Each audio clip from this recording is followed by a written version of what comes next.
So I wanted to speak about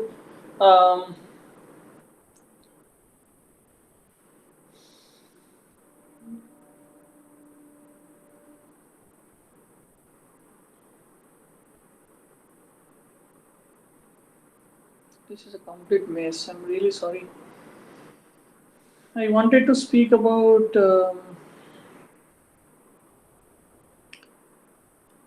so we are done with this. Yeah, so forget about this. This is very same as cross seam. And so in the other research, we try to identify claims within a document. And what is a claim? A claim is a statement or an assertion that something is true without any proof as such, right? So, for example, this famous Elon Musk comment that kids are essentially immune, but elderly with existing conditions are vulnerable. This is a claim, or this is really, it's a false claim, right? So our target in this particular work was to first identify claim and then automatically verify it, right? So we proposed something called LISA, linguistic encapsulation and semantic amalgamation for claim detection, which has three components. So the first component was the part of speech tagging, where we embedded part of speech tags in an efficient manner. Second component was a dependency parsing embedding, where we ran dependency parser and then encoded it in some ways. And the third part was a BART-based model, which captured the context.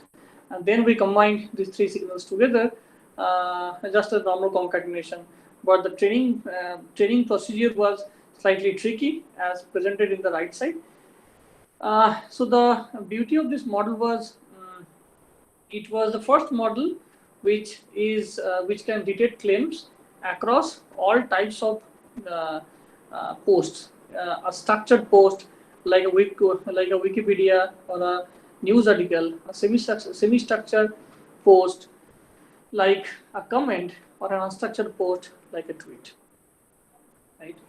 We also did a lot of work on multimodal fake news detection using image, videos, and speech, etc., audio signals, etc.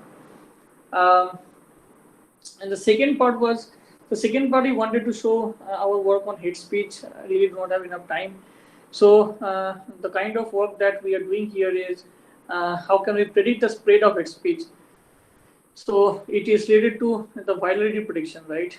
Say, for example, if you tweet something, all your followers will be exposed to that tweet. So can we predict that who among the followers is going to retweet your tweet? Right? We also did a work on identifying hate intensity prediction of a reply thread. Right? For example, if you look at the thread here at the left side, the seed tweet was this: help the poor fruit seller at MP, he is really poor. And this is a normal tweet, no hate as such.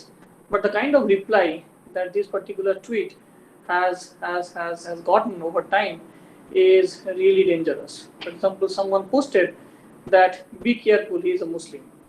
And the guy posted that I saw the Muslim man spitting and spreading coronavirus, right? So, although the seed tweet was a normal tweet, but the replies were really, really hateful. So the question was, can we predict how a particular tweet thread is going to be hateful, right, as early as possible?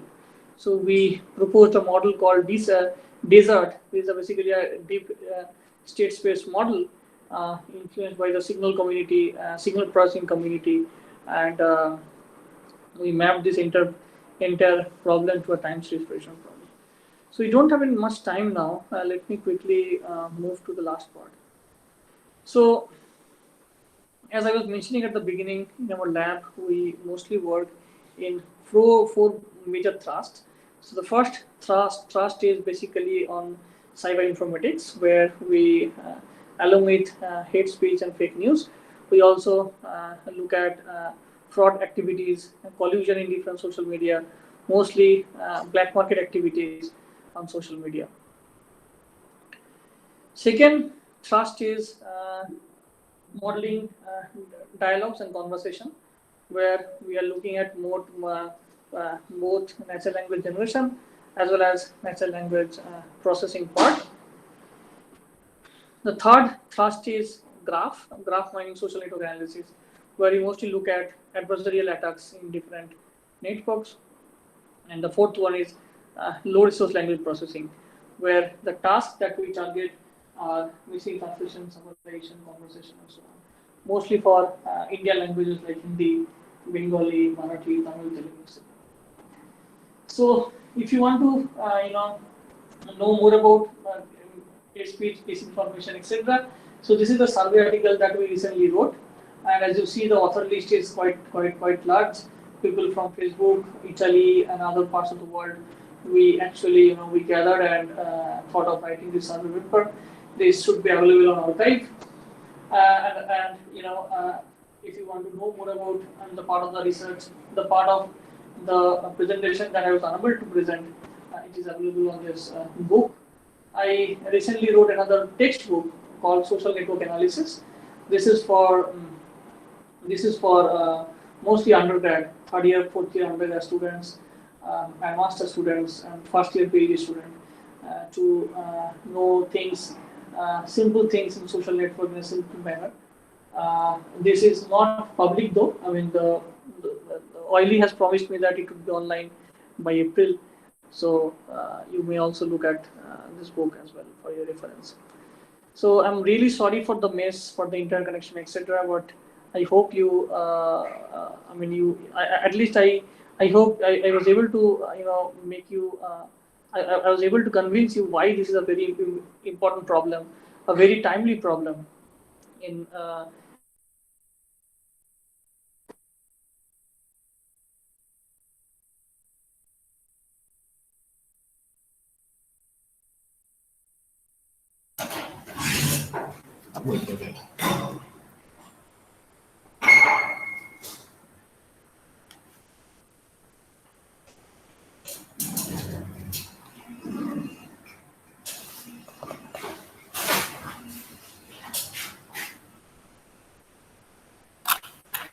Okay.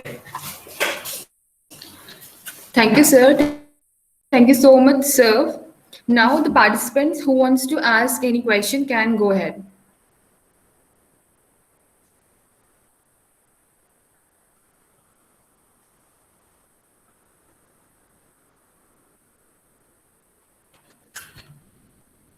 Is there any question from the participants?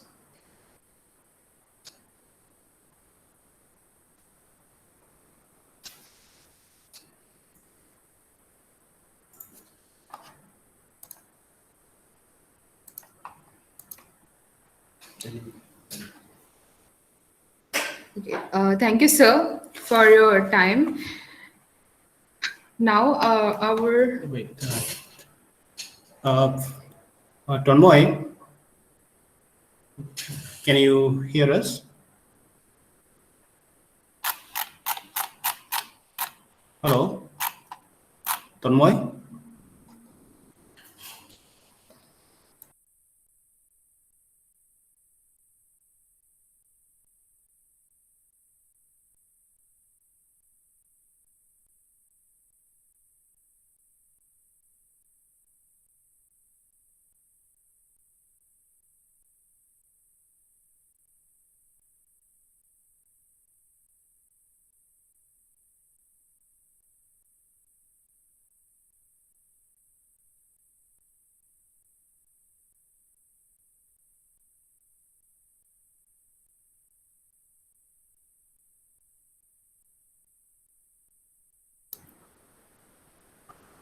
Okay.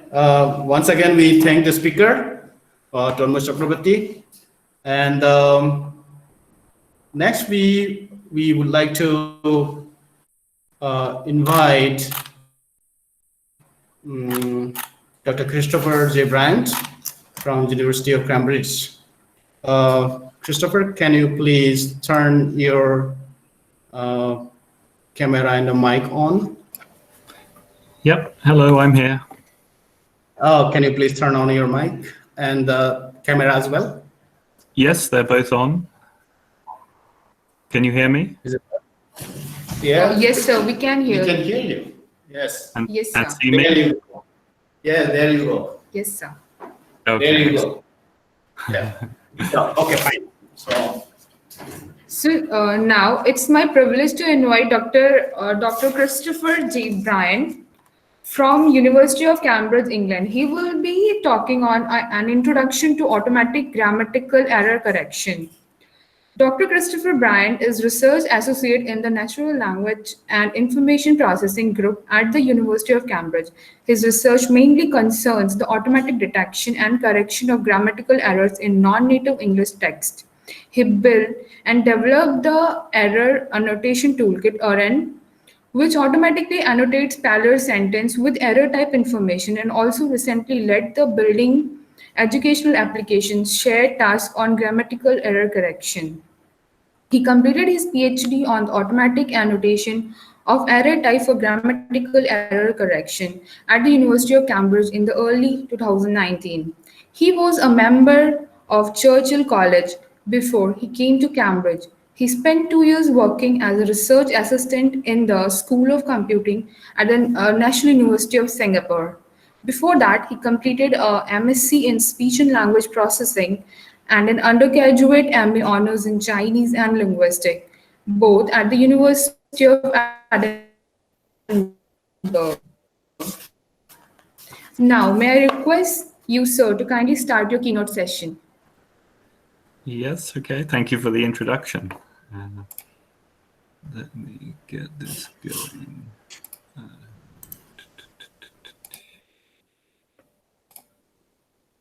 Can you see my screen?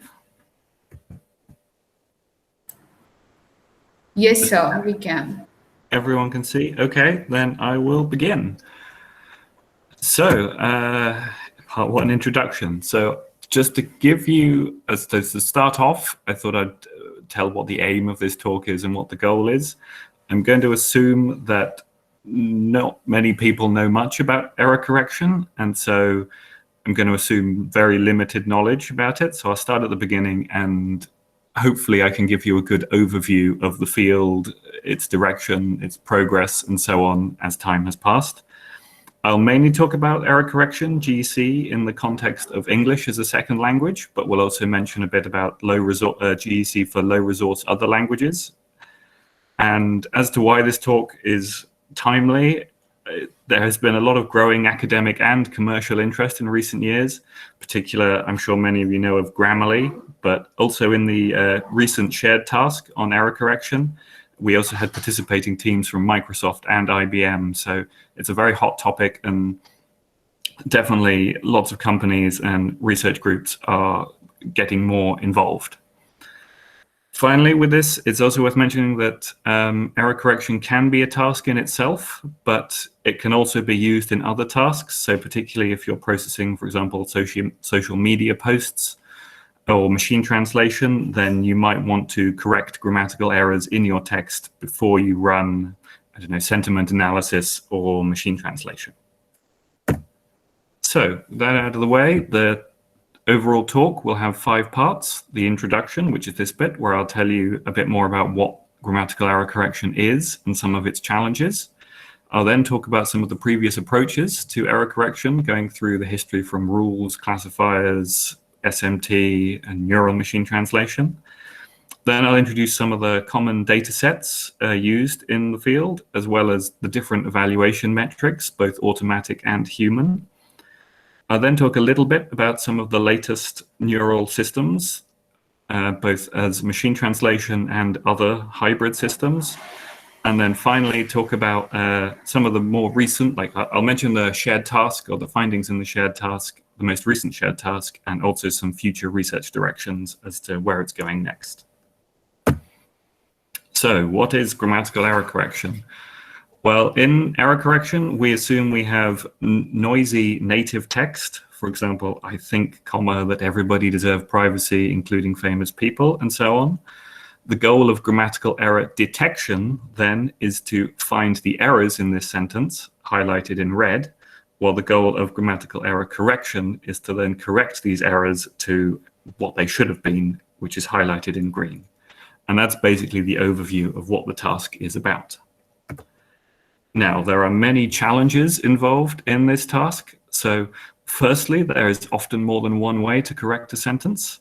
So given the sentence, above all, life is more important than secret, you could change that to secrets, secrecy, or a secret, and all of those would be correct.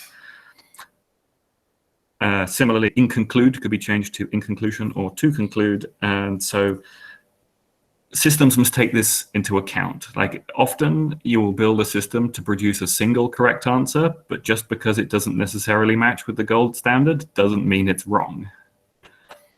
Now, second thing to consider is that many sentences have more than one error, and this can sometimes lead to interacting problems. So if you fix one error, the other word tagged as an error might no longer be a problem, or vice versa. And so the noisier a text is, the harder it is to correct.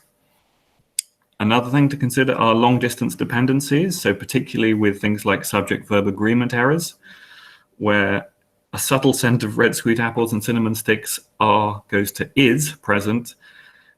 Scent is the subject, but it is separated from the main verb by two plural nouns, apples and sticks, which are very likely or highly likely to confuse a system. And so that's something to be aware of. Similarly, some error types are more difficult to correct than others. So there has been a lot of work on fixing closed class errors, such as determiners like the and a. And that's relatively easy because you just pick a noun and is it the noun or a noun? Whereas it's much more difficult to fix content word or open class errors. And these are things like synonyms. So one example of that is someone could say, I am 5 feet high, when they mean I am 5 feet tall. And that's much harder to detect and correct reliably. Another problem, another challenge in error correction is the low frequency of errors. So any given error isn't likely to occur very frequently, particularly depending on the corpus. So even in non-native writing, most of the time they will write a correct sentence, and on average only 6 to 15% of the words in a sentence are erroneous. So it becomes very difficult to firstly find, does this sentence contain an error? And secondly, if it does, you've got a low chance of detecting the correct token that has the error. I mean, this also scales at different ability levels. So beginners are more likely to make a larger quantity of errors, while native speakers do still make errors, but they're even sparser, or they're more sparsely spread out. I mean, and as I just said, so the error types and distributions vary significantly among writers and data sets. So learners typically write shorter sentences, and so don't have very complicated grammatical structures, whereas native speakers do have more complicated sentences, and you often find a lot more punctuation errors in those sentences because you need to be very careful about where you use commas, and this just isn't a problem with beginners. So punctuation varies massively. The distribution of punctuation errors varies massively across learners. And these are just some of the challenges. There are more, but we will get to those as we get to them. So that's an overview of the task and some of the challenges. I'll now talk about some of the historical and recent approaches. So the rough ordering for these is rule-based methods, followed by language model approaches, followed by error type classifiers, statistical machine translation, neural networks, and then I'll also talk about some of the shared tasks and how they motivated this development. To give you a better picture and a rough timeline of the development of the field. So rule-based approaches to grammatical error correction began roughly in the 1980s and were dominant for quite a while until the mid-2000s. That's when language models became more readily available and more sophisticated and started to take over. They were then in turn superseded by machine learning classifier approaches, and thanks to the shared tasks, which are represented by these dotted lines, machine translation started to become more popular, and we're now very much in the deep neural network phase of error correction. I mention these shared tasks because they are very instrumental in driving the field forward, and I will show a little bit more about each of those at the end of this section. So to begin with rule-based approaches. Rule-based approaches, I'm sure everybody knows, are relatively, they're very simple and straightforward and could consist of things such as if you see eated, change it to ate, or if you see accommodation with misspelt, change it to the correct spelling. That's the most basic form of a rule, but in order, that's obviously untenable at a large scale because you can't have a rule for every possible word. And so instead, people started developing regular expression rules using parted speech tags. So this example here shows if you see a determiner a followed by a plural noun, that is an error because you can never say a cars or a chocolates or a cakes. Other types of rule make use of the pars information, particularly subject-verb agreement. So if you remember the example, one of the challenges at the start was long-range dependencies. Parsers can actually help us solve that problem. And even when we have an intervening plural noun, bushes, we can detect that was, or the main subject of was, is actually the man, and we should therefore make it singular. So after using various other NLP resources, error correction corpora gradually began to be created and grow in size. And so people still used these corpora to extract rules instead. A classic example of this is the write and improve system, which is also in use today, and I would recommend. The broad idea with this is they have a large corpus, and from it they find many unigrams, bigrams, and trigrams. And whenever these n-grams have been corrected, they use that to derive a rule. So, for example, if in the corpus informations occurs as a string and it has been corrected to information at least 5 times, and in 90% of the times that it appears, that is automatically extracted as a rule. One advantage of this is because it's n-gram based, you can also then have longer corrections, such as in the other hand goes to on the other hand, and bus stop, bus stop. So it's a good way to automatically extract rules without having to define them manually. So it should also be said that almost all grammar checking products to date do use handcrafted rules, and that includes Grammarly, and I'm sure Microsoft and Google as well. Maybe they won't be the core component, but rules still very much have a role to play in error correction. So to summarize rules, one of the main advantages is that they can be as simple or as complex as you want. And because they are controlled by humans, they are usually very precise and also easy to interpret. They do have limitations in that you can't use them for more complex error types, however. So again, the example I mentioned earlier, I am 5 feet high versus I am 5 feet tall. You would need a very specific rule to know that high should be changed to tall in the context of when you're talking about the height of a person, and there currently isn't an easy way to represent that information in a machine. So rules are very limited in terms of those error types.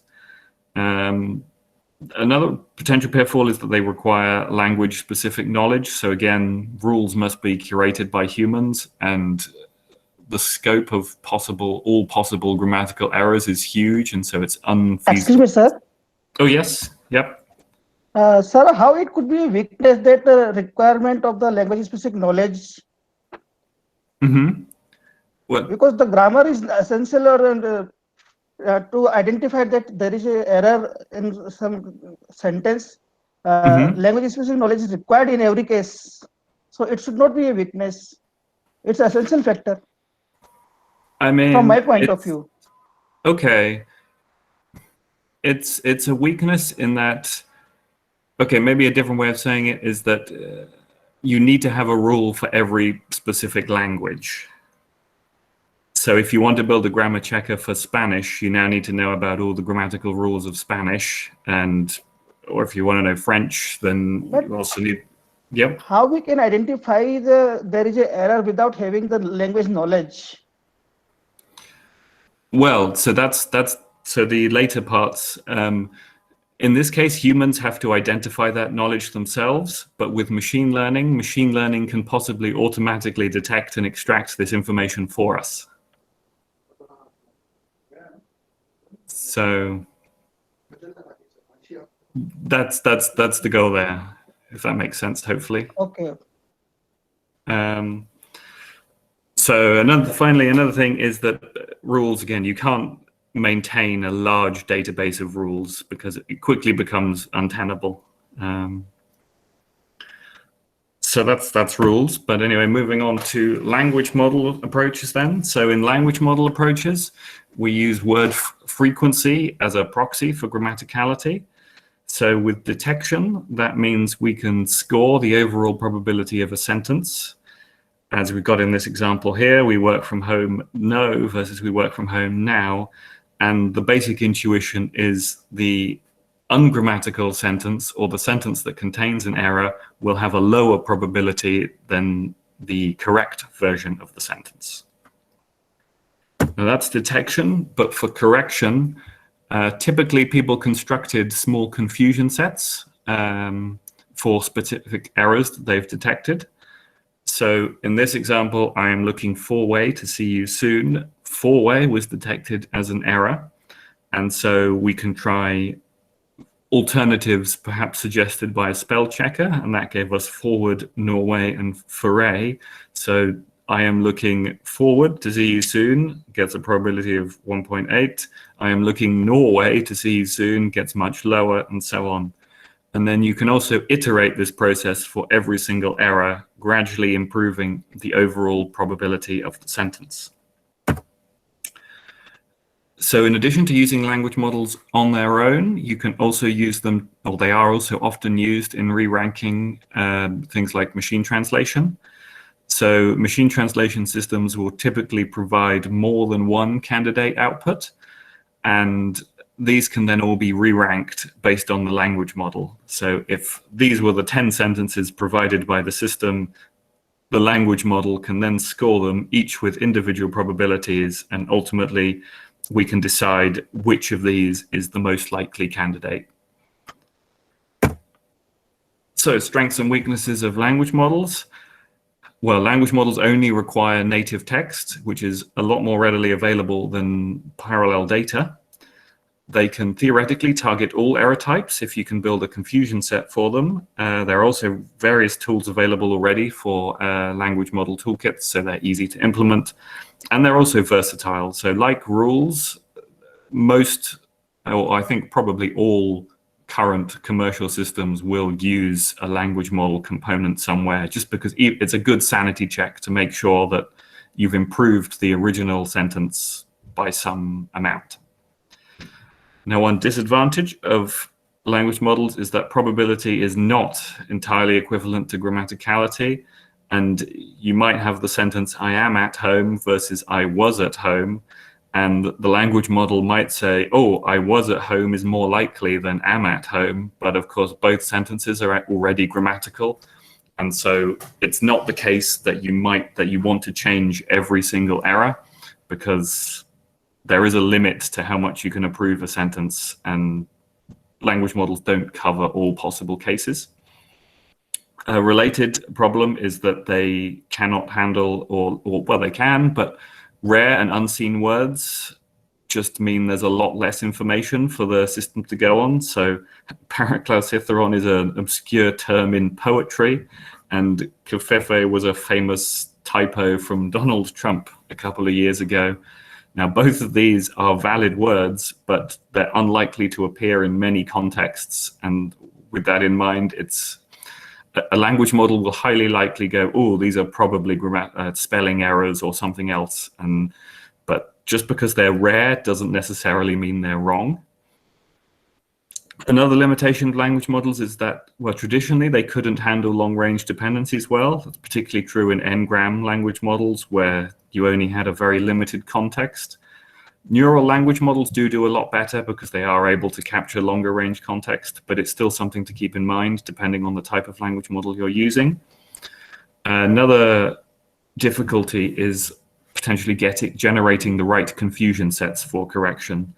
So for determiners, you can manually define the and an or null, but for content word errors, like I saw the, I mean, you could feasibly have every possible noun in there, and so it's not practical to define a set of every single word that could fit into a specific gap. So moving on to statistical classifiers. So these were the earliest machine learning approaches, and the basic idea is that a number of features that represent a context of a word are provided to the model, and then the model has to predict one from a particular class. So if the original is the prediction, then you can leave it unchanged, but if the original is not the prediction, then you can apply a correction. Now, this was most productive in common error types with limited confusion sets. The canonical examples are articles and prepositions. So an example of an article classifier is you might go for every given noun phrase, what are the previous three words? What are the next three words? What is the head noun? What is the word embedding? And any other feature that you can think of. And then the goal of the classifier is to determine, based on this information, should I predict no article, the definite article the, or an indefinite article a or an. But the classifiers have been used extensively for many different error types, but they are particularly good for articles, prepositions, noun number, so predicting whether a noun is singular or plural, subject-verb agreement, and verb forms. So with verb forms, you could be predicting eat, eating, eats, ate, for example. There are many different types of classification techniques available, including naive Bayes, logistic regression, maximum entropy models, support vector machines, and so on. And one of the advantages of using classifiers is that you have more flexibility in terms of the type of training data you can use. So it is entirely possible to build a classifier from native text. And basically, the classifier should learn if it sees something that deviates from what it knows about native text, then it should apply correction. Now, it still pays to have error annotated data, however, because the system is much like it can learn more if it has both positive and negative examples of for example, article use. But you could alternatively use artificial data and even combine all of the above. So you could have native text, error annotated data, and artificial data, and all would work to train a classifier effectively. So the pros and cons of these. So I think this is where it comes back to answer your earlier question. So classifiers are more flexible than rules in that you just input some facts or information about the particular type of error you want to correct, and then the system will learn how important each of these features is in order to make a prediction. And also, as I just mentioned, you can train it on a variety of native, non-native, or hybrid data. Now, one of the criticisms of classifier approaches is that feature engineering can be complicated.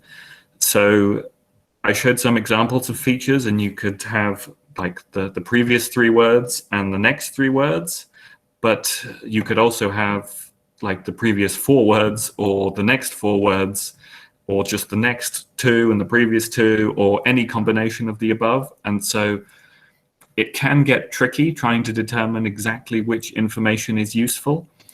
It's also the case that you perhaps try and give too much information to the classifier, and then the classifier might actually decrease in performance because it has too much of the wrong kind of information. And so feature engineering itself is a balance where you have to decide how much information is relevant and how much information is not.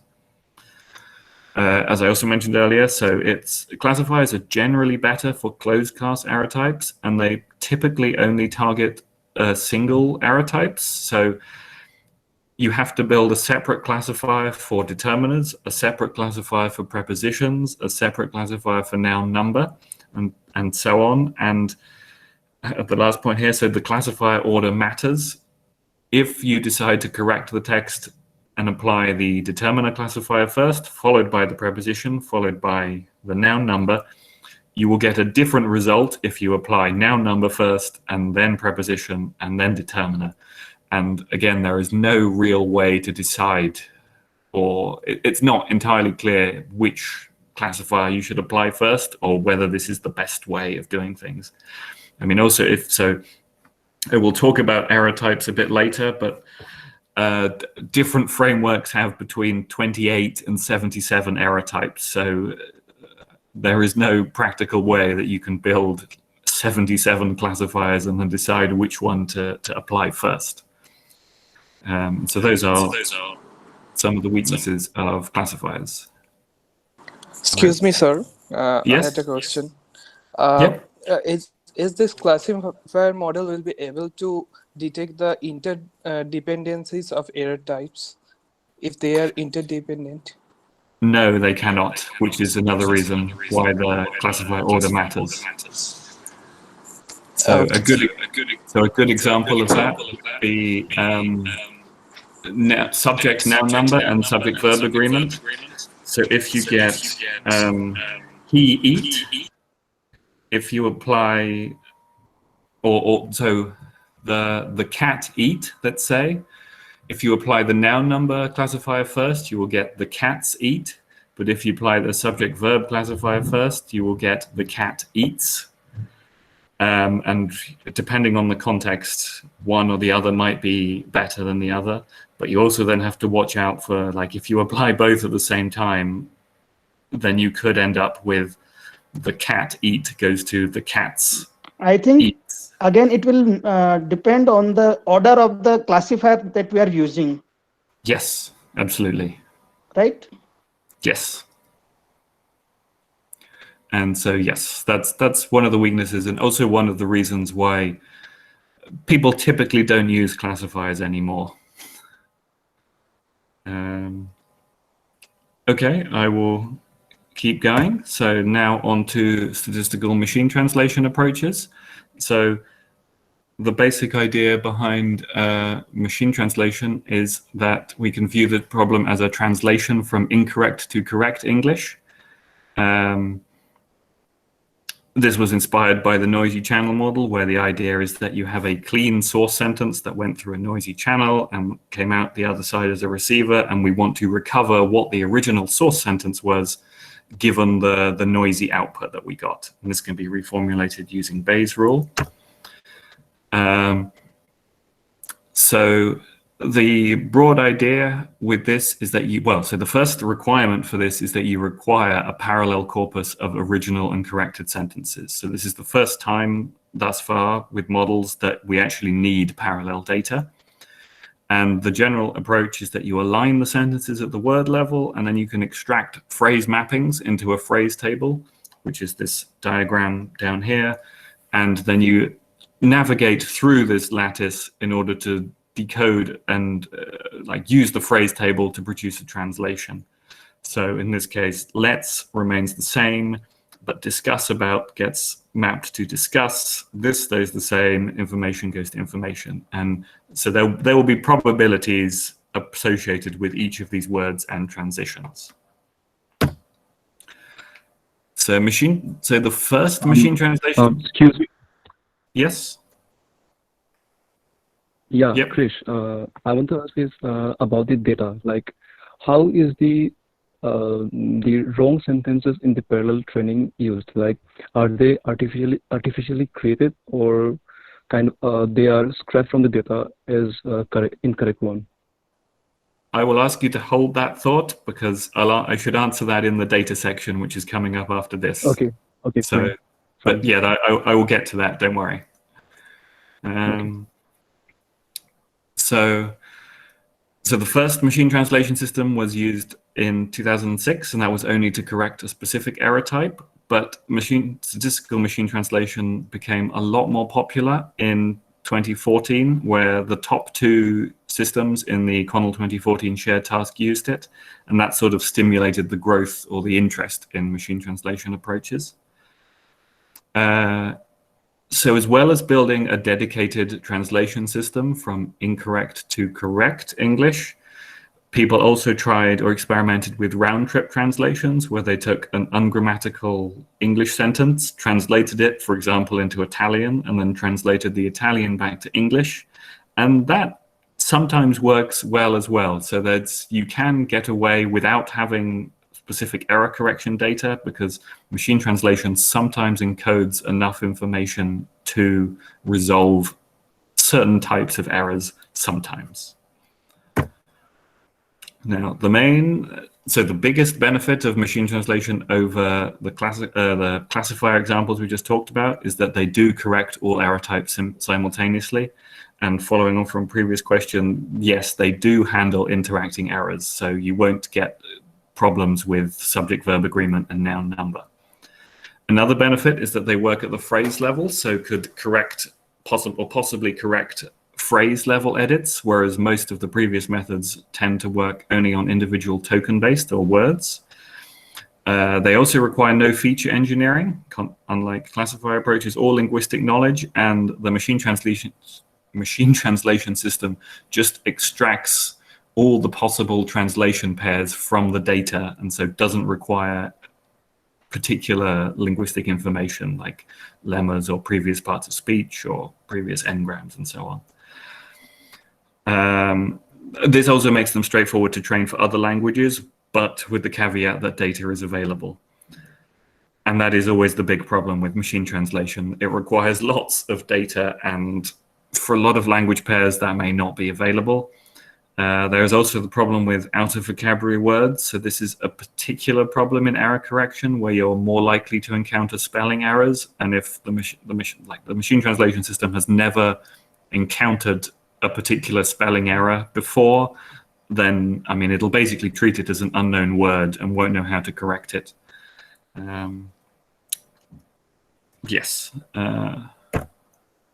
So moving on to neural methods. So, I mean, the broad idea is the same as machine translation. Is again, you take an input sentence and you want it's translate an incorrect sentence to a correct sentence. However, instead we use the well-known encoder-decoder framework. So you instead encode a source sentence as a vector and then use a decoder to decode it. This is just a general overview, and this is the most common method, I'd say, of the past 3 or 4 years, and as evidenced by the large number of papers that use neural machine translation. So despite, although most neural machine translation just treats it as a sequence-to-sequence problem, there have been a number of other works that don't use the NMT framework and instead use neural models for different types of error detection or correction. So some earlier approaches used neural methods as a classifier to predict article errors. But another common body of work is actually using sequence labeling for error detection. So in this setup, the idea was that the model would learn to tag each token as either correct or incorrect. And that could then possibly be useful in a downstream correction task, because you can restrict a translation system to only correct the tokens that were classified as incorrect.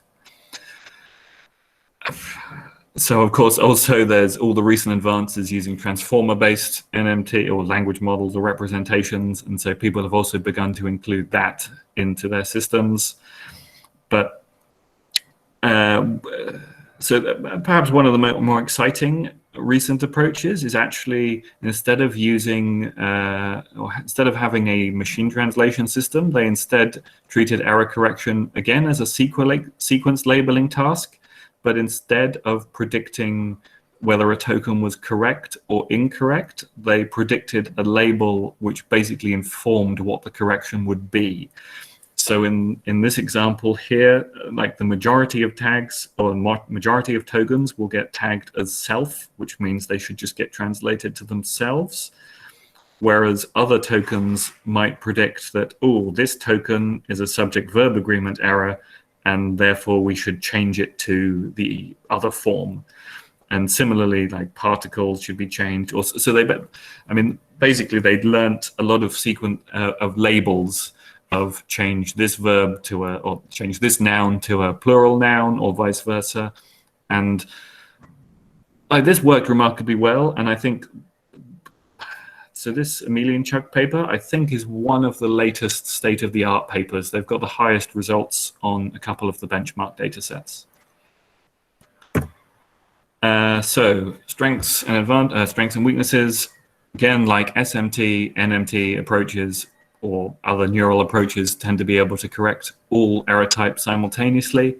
And also, like, as the main benefit of neural approaches, there is end-to-end learning. All you need is your input data and your output data, and the neural system will learn the rest. It will learn its own features and do everything for you, so you don't need to worry about anything else, basically.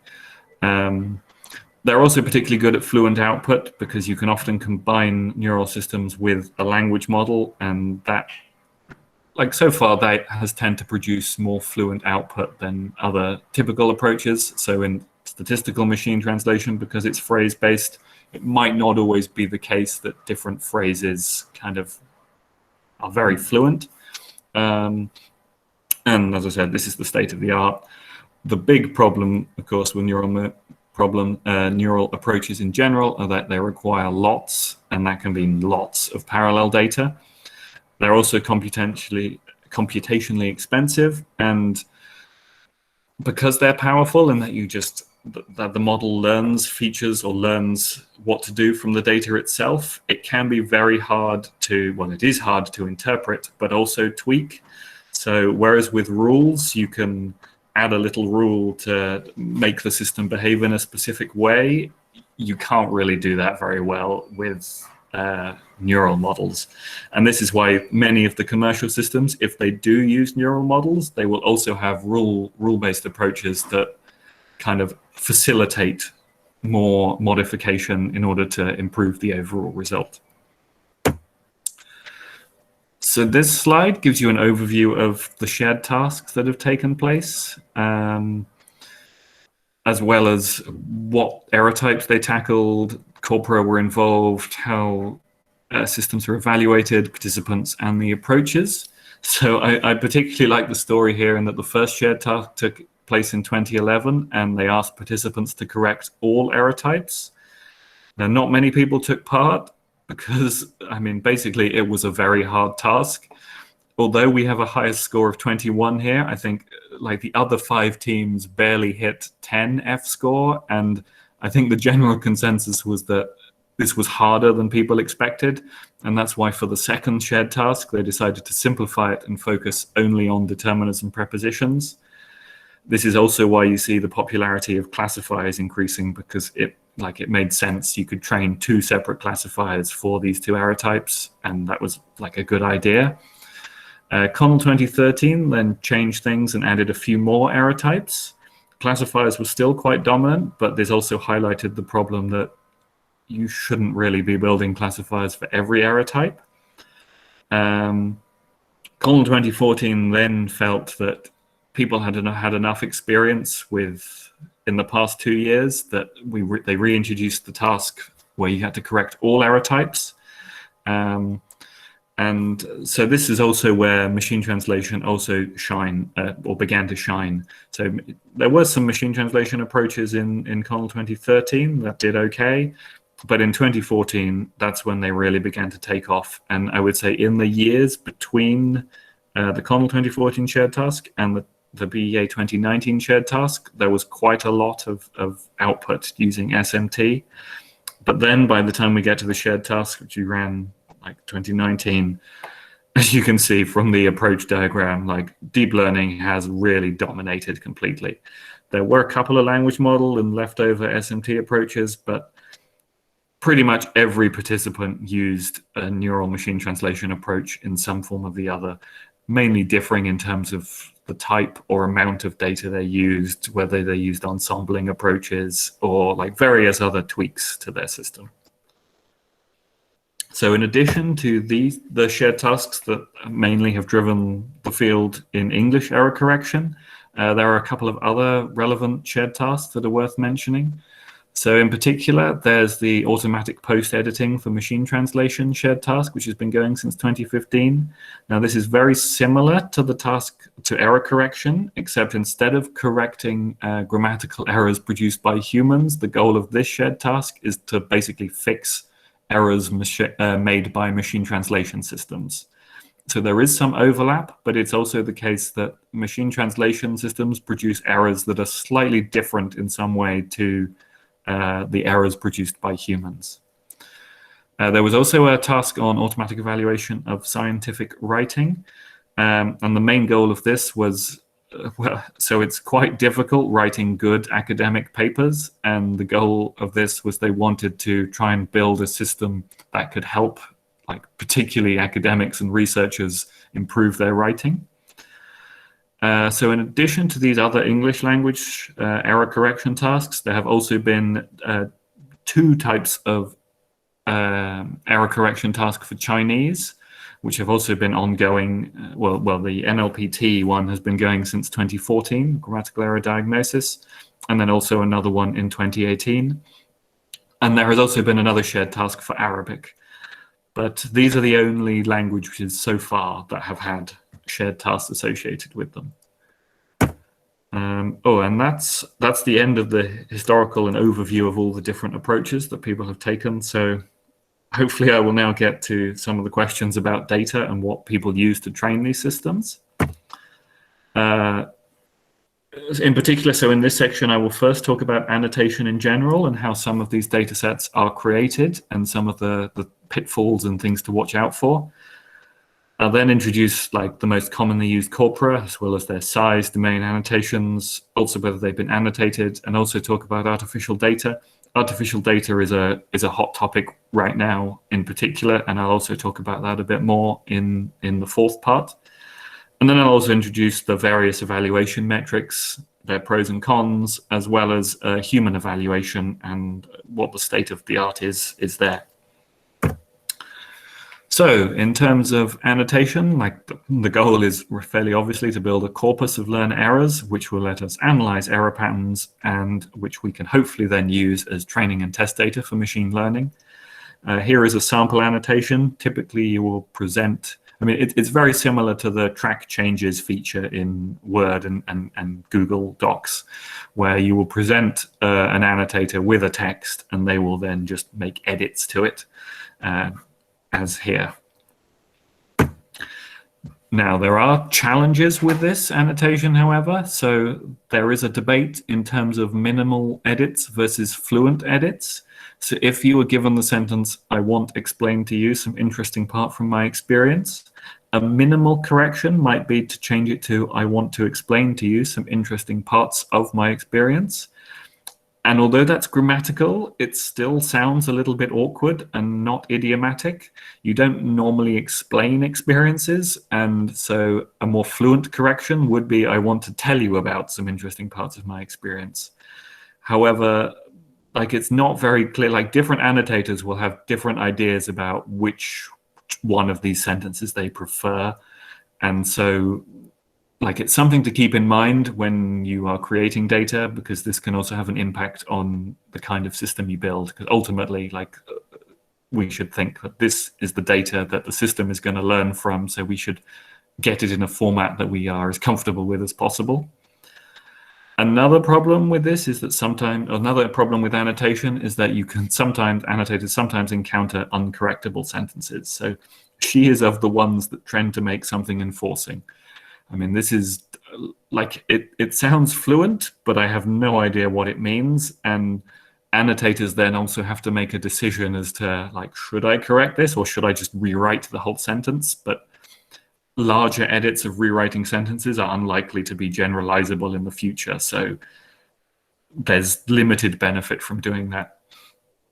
Another possible problem is consistency. So if you're building an edit-based system, then annotators sometimes will change things like has eaten goes to have eaten as a single edit, but they might alternatively do two separate edits, has goes to have and eating goes to eaten. And so in this case, like that can have a consequence for what your system learns if it happens to make use of explicit edit boundaries and information.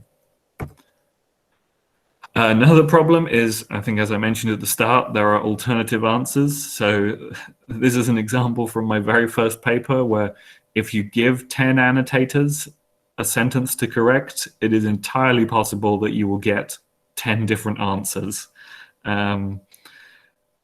And so, like, none of these are wrong, but it does mean that if your system learns to match one specific answer, then, well, it means if your system learns to make a correction that doesn't match the reference, then it might not be the case that it's wrong. It just might be the case that you haven't had or haven't found enough reference annotations to know that actually what the system did is correct. And this can lead to problems in evaluation where false positives should actually be treated as true positives. In terms of processing, and if you're going to apply an error correction system, so sometimes annotators will delete words but not consider the white space. And so if you actually want to present this to an end user, you can end up with cases where there are double white space characters between words. This is a minor thing that only really applies to like practical applications, but it's something to keep in mind. Another bigger problem is about fluid sentence boundaries. So most error correction systems work at the sentence level, but it's also the case that sometimes sentences get changed. So in this case, I liked it, but he didn't, so we left. If the original author wrote that as 3 sentences, a grammatical error correction system would process it 1 sentence at a time, and consequently it would never be able to get the overall correction that all 3 of these sentences should be combined and merged. So there has been some recent work on like longer, like paragraph or document level error correction, which should hopefully include more context. Another problem when processing error correction or processing error annotations is that annotators, well, okay, so there's 3 different types here. First, because error correction is also typically evaluated at the token level, but human annotations are made at the character level. This means character level edits must be converted to token level edits. And so you can have problems where the tokenizer includes a partially annotated token. Alternatively, humans can sometimes just correct like morphology, like the suffixes, and then you need a way to expand the edit to dancing to danced. And you also just get plain old problems where the annotator either made a typo or didn't select the right span. So there are a couple of problems to be aware of when gathering annotated data. And the bottom line with all of this is if you are thinking about making any sort of annotations for any corpus, not just GEC, guidelines are very important. So I think that's something that I would like to emphasize.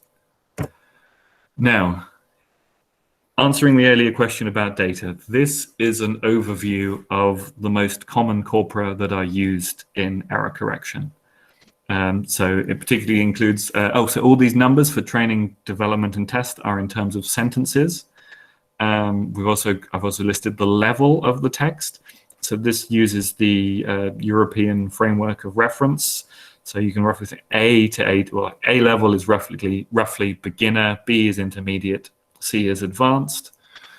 Also listed whether the data is explicitly annotated with edits and error types. So the FCE and CLC do have edits that are annotated with 77 types. Knuckle and Connell also have edits, but they are annotated with a different framework of 28 error types. The WCED corpus does have edits as well, but they have not been classified according to any framework. Lang8 and JFlag don't have any edits at all, and these datasets just both consist of parallel sentences. Something else to note is about the authors. So most datasets tend to be written by international English as a second language learners, but Knuckle and Connell are also notable in that they had a much narrower domain where all the texts were written by Southeast Asian undergraduates, particularly like at the National University of Singapore. So there is a little bit of a domain bias there. Some general overview facts and to tell you what all those acronyms stand for. So notable things about the FCE, First Certificate in English, was that this was used as the official training, development and test corpus of the Helping Our Own shared task in 2012. It's also a public subset of the Cambridge Learner Corpus, which is below. So the Cambridge Learner Corpus, I think from the previous slide, is one of the biggest professionally annotated corpora at 2 million sentences, but it is sadly private and so not freely accessible, unfortunately. Knuckle, as I just mentioned, was at the National University of Singapore, Corpus of Learner English, and this was the official corpus used in the Connell training corpus used in the Connell 2013 and 2014 shared tasks. Now, although it is almost twice the size of the FCE at 57,000 sentences compared to 34,000, only 40% of these sentences actually contain errors, and so there is a fair amount of text in there that doesn't contain any grammatical error that a system can't really use very well. It should also be said that because all the essays in Knuckle tended to be formal university essays, they also contain things like URLs and bibliographies, which, what's relevant for academic texts, are less relevant for if you want to correct, for example, letters and emails. The Conference on Natural Language Learning shared task data. So the Connell 2013 data was originally used as the official test set, but when the Connell 2014 shared task came along, Connell 2014 is now more commonly used as a dev set, although most recently, like, it has begun to fall out of use and people don't often use Connell 2013 anymore. The Connell 2014 dataset has 10 references, two were official and used in the shared task, and there were 8 additional references that were added. And importantly, Connell 2014 is still a common benchmark. Like, you'll see papers, even like today, they still report results on Connell 2014. So it is still a popular data set. One criticism of it, however, is it only contains essays from 2 particular domains. So in particular, there are 50 essays total. 25 of them were about the role of technology in the world, and another 25 were about genetic testing.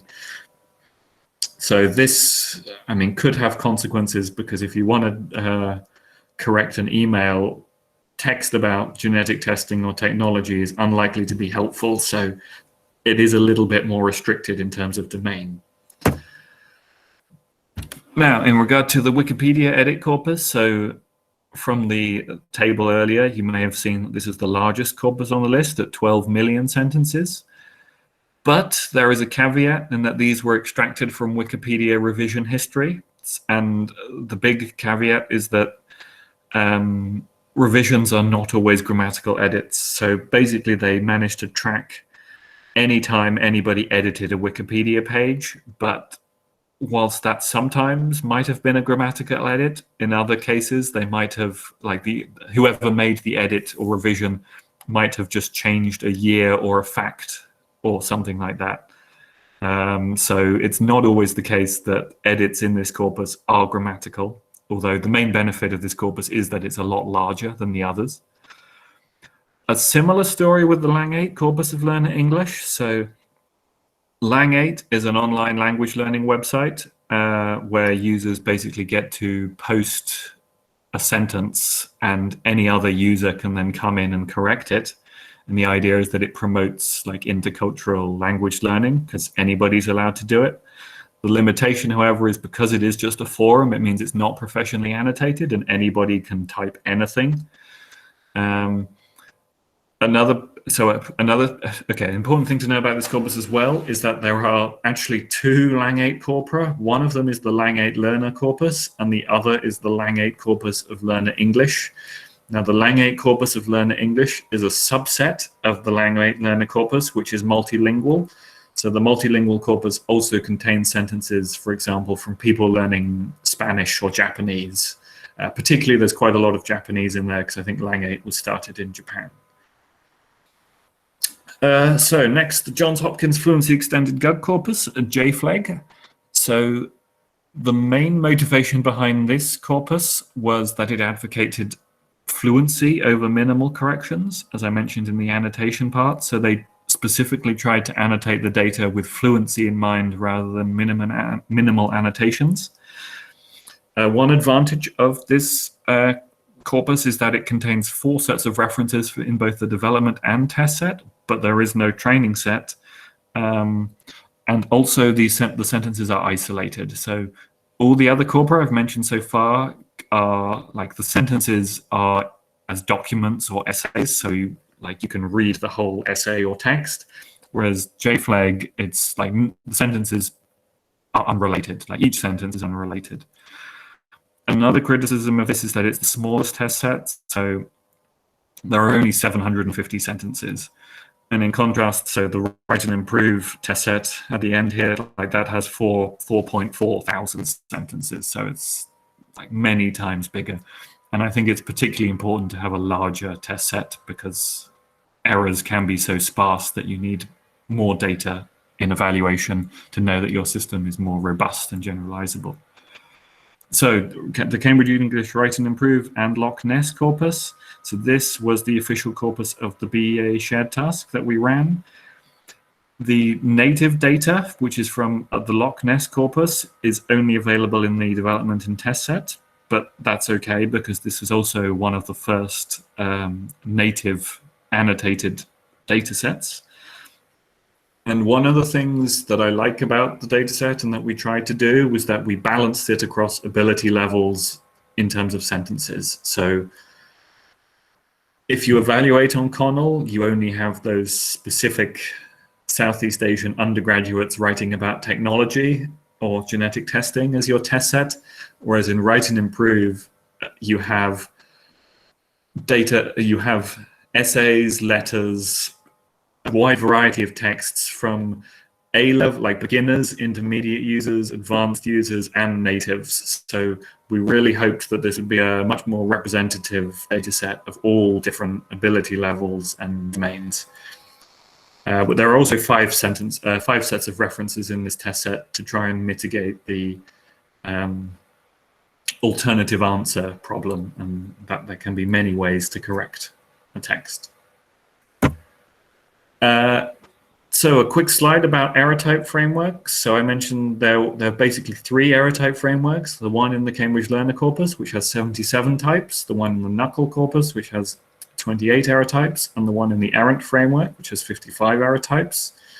So there is a trade-off here in that more error types let you capture more specific phenomena, but the more error types you have also means the more sparse those error types are. So that's in particular to do with so this number of error types less than 1%. This means there are 50 error types in the CLC where each of those error types accounts for less than 1% of the whole data.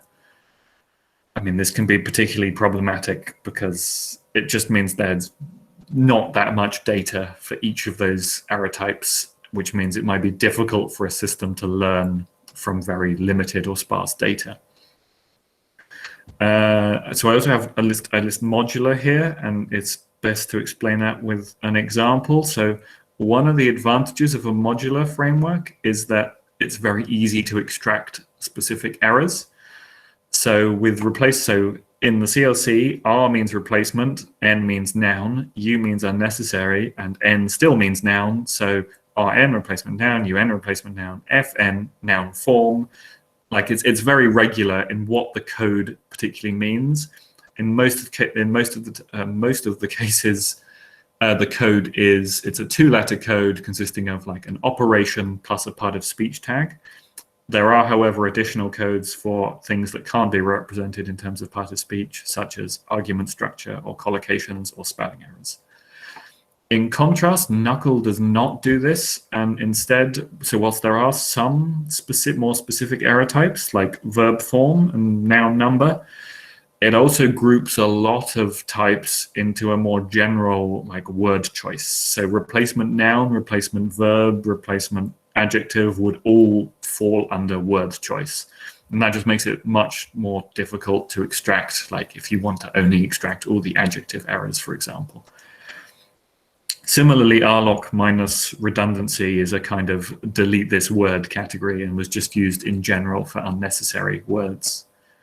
An additional problem with knuckle is that the knuckle error types is that we've got verb form and word form, and this could imply that verbs are not words, and so there was a kind of funny hierarchy in the error types where you have to first decide, is there a specific type for this error?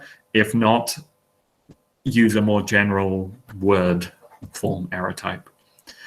Knuckle is also notable for containing some very rare kind of dataset specific error types such as citation.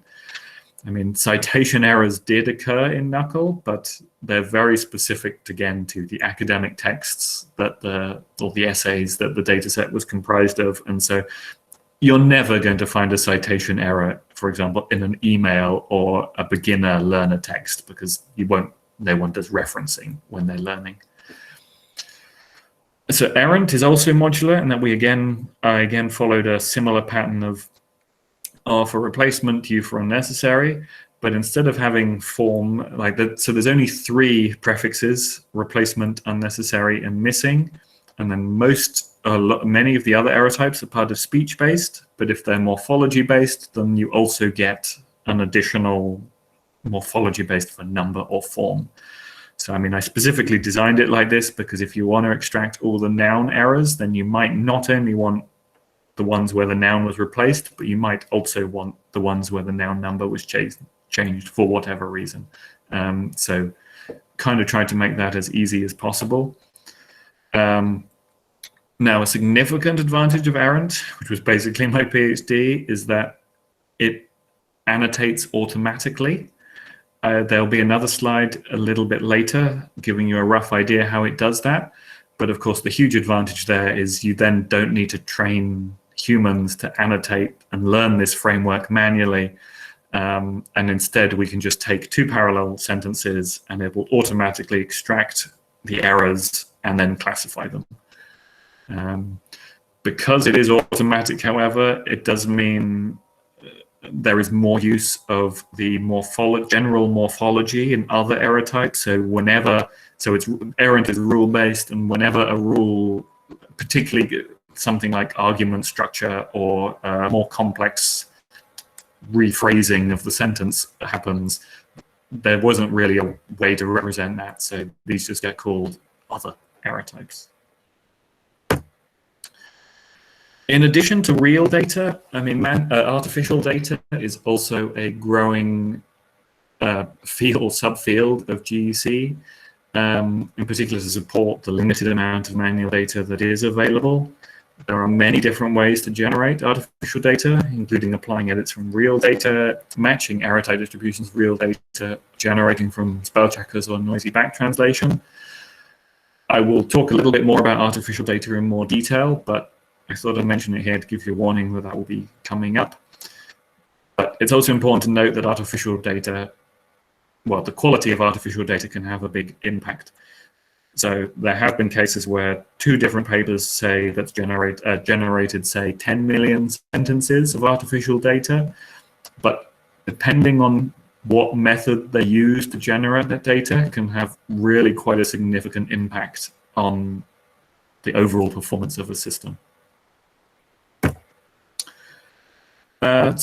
These are my personal opinions about it. So if you want to get involved in error correction and wondering what resources to use, I would suggest, in order by priority, Write and Improve first, because I think it's one of the highest quality data sets, followed by the FCE.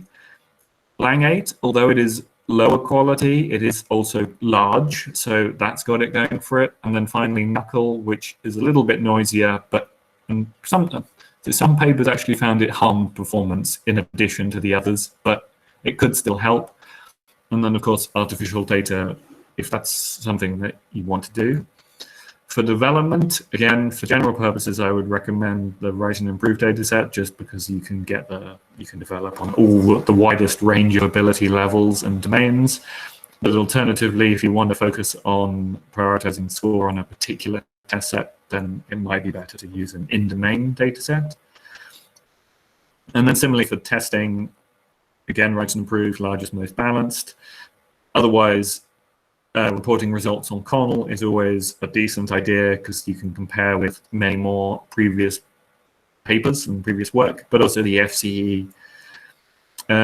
You could also report on JFlag, and some papers do, but I mean, it's the smallest data set and perhaps the least informative. So I'm kind of like, you could include it or you could not include it. I think it's more important that Write and Improve and CONL results are provided. Okay, on to evaluation. So how am I doing for time? Right. Evaluation is typically carried out in terms of edits, and there are different settings for this. So you could have span-based correction, span-based detection, and token-based detection. And here is an example of each of these. So in span-based correction, you have to match the reference exactly in every possible way. In span-based detection, it only matters that you get the precise span of the edit. And then in token-based detection, you don't need to get the exact span, but as long as you identify at least one of the tokens involved in the edit, you can still get a point. Now, the main problem in evaluation is that systems tend to produce just output sentences. And so we don't actually know where the edits are, and then this contrasts with the reference. And so one of the biggest problems in evaluation is learning how to, or finding ways to extract this information such that we can match the reference edits. The first way to do that was the Who scorer in the first of the shared tasks. And it was a very straightforward idea where you align the original and the hypothesis using the Levenstein alignment, Levenstein distance, and then you can just compare the hypothesis edits to the reference edits and evaluate in terms of, like, well, you can count the true positives, and false negatives to compute the F score. And yeah, they reported the results for all of these: span-based correction, span-based detection, token-based detection. This metric's no longer used, but it did inspire the subsequent metrics. Yeah, so the Who score is simple and intuitive. It's interpretable because it's F score, and it provides both detection and correction scores. A criticism, however, was that the automatic alignment doesn't necessarily match the human alignment. So again, if there's a multi-token error, if the human says has eat goes to have eaten, but the Levenstein distance says has goes to have and eat goes to eaten, these will be considered two false positives, even though they actually agree with the original. So that was a problem that needed to be solved. Similarly, unchanged words in the edits are never matched. So sometimes humans would say you should change house goes to the house, but because there's a match, that was never included. So the M2 scorer then, the motivation was weaknesses in the Who scorer, and the main difference is that in addition to aligning using Levenstein, they controlled, or they dynamically chose, an alignment that maximally matched the reference edits. So instead of fixing a particular alignment, they tried the various ways of aligning. So for example, you could represent a substitution as either a substitution or an insertion and a deletion. And so their algorithm would basically try both and multiple options in order to maximally agree with the reference. And again, compute F score. It's worth mentioning that since CONL 2014, everyone now actually uses F0.5 instead of F1. And the main intuition was that precision is twice as important as recall. So it's more important that a system make a correct prediction than it is to necessarily find all the errors. Because it would be really bad if the system basically corrected things that weren't wrong. And so we want to minimize the chance of that happening. Main advantage, dynamic edit spans and interpretable. One problem with F-score approaches is that they cannot discriminate between do-nothing baselines. So if a system only makes things worse, it would get a 0 F-score. So if a system does nothing, it would get a score of 0. and if a system only makes things worse, it would also get a score of 0. And so we kind of like a problem was to account for this, that false positives can actually harm performance in other ways, and so we want to include that information in a metric somehow. F-score approaches also don't necessarily match partial matches, like eat. So if the system proposes eat to eaten, but the reference says is eat goes to has eaten, then, I mean, the system should be rewarded for something, but in the empty score it wouldn't. Another limitation is that false positive count is artificially reduced. So if there are two false positives near each other, the M2 scorer will actually combine them and treat them as a single false positive, where it should change looked at the to looks at her, when a human is more likely to say these are two separate edits. And it's for this reason that the M2 score sometimes produces slightly higher scores than we would expect. I see we're running a little bit out of time. I've got quite a bit left, so I'm going to skip the eye measure because you don't really need to know much about that. GLUE score is, so the goal of the GLUE score was to overcome the dependency on edits. All previous metrics relied on having explicit reference annotations, but with GLUE, they just wanted you to have, so they just had two parallel sentences and then basically used a BLUE-based approach to match the n-grams between the original, the original hypothesis and reference. So if there was an n-gram in the hypothesis that matched the reference but not the original, then that's a good correction and so should be rewarded.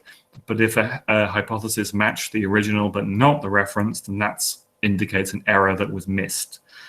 And then you can average the scores over different references. So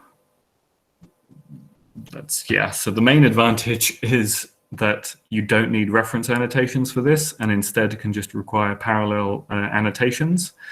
A big strength of the GLUE score was that it was claimed to correlate more strongly with human judgments, which is true, but one of the problems is being inspired by BLUE, it's uninterpretable. So whereas the F score has a range of 0 to 100, the BLUE score and the GLUE score don't, there is no upper limit. Like the difference between 68 and 69 F score, for example, not F score, a GLUE, we don't really have any sense of what that means. It's like just one number is higher, so it's better in some way, but it's kind of mysterious as to what that is exactly.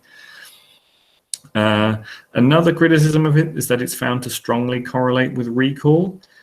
So this is particularly problematic given that I said that precision tends to be more important in error correction, and so we don't necessarily want a metric that correlates with recall. Also, GLUE has been found to have a relatively low discriminative power. So in the BEA shared task, the top 20 systems had a range of just 68 to 78 GLUE, but this translated to over 40 to 75 FO5. So GLUE is a lot less sensitive to variation, and intuitively we would like a metric that has a wider range, or is more sensitive in how it evaluates. So that leads to AICTE, where the main motivation here was to facilitate error type scores. So AICTE is actually an F-score based metric, so it doesn't build upon GLUE but goes back to the M2 score. And the main criticism is that all the previous metrics could not provide error type scores. So I mean, they would give you a score overall, but they couldn't tell you, for example, this system is good at noun errors, or this system is good at verb errors. And this is kind of important because it might be the case that, let's say, the system that came fifth was maybe the best system overall at correcting noun errors, and so actually that's kind of useful information to know.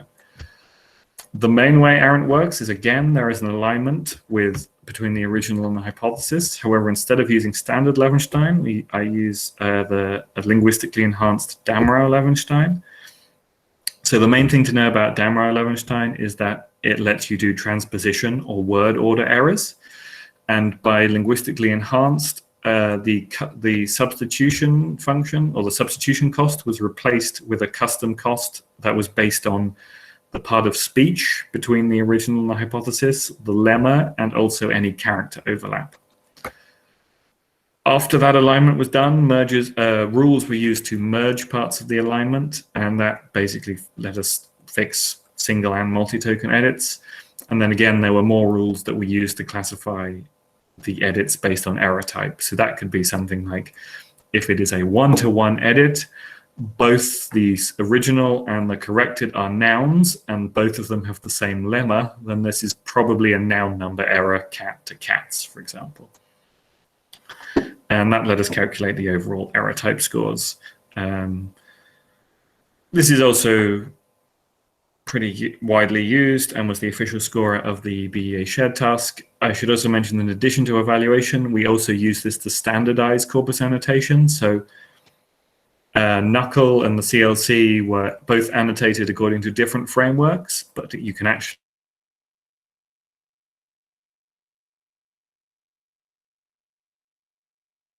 be useful in the future. Yes, so automatic annotation, error type analysis. Oh, another advantage for Errant is that we go back to being able to provide both detection and correction scores, and it's interpretable with the F-score. The main limitation is that, so it also suffers from some of the previous limitations of F-score measures, where we can't discriminate between a do-nothing baseline and a system that only makes bad corrections. Also, it depends on other resources. In particular, it uses the pos tagger and parser in Spacey. So if that changes, the error types could also change slightly.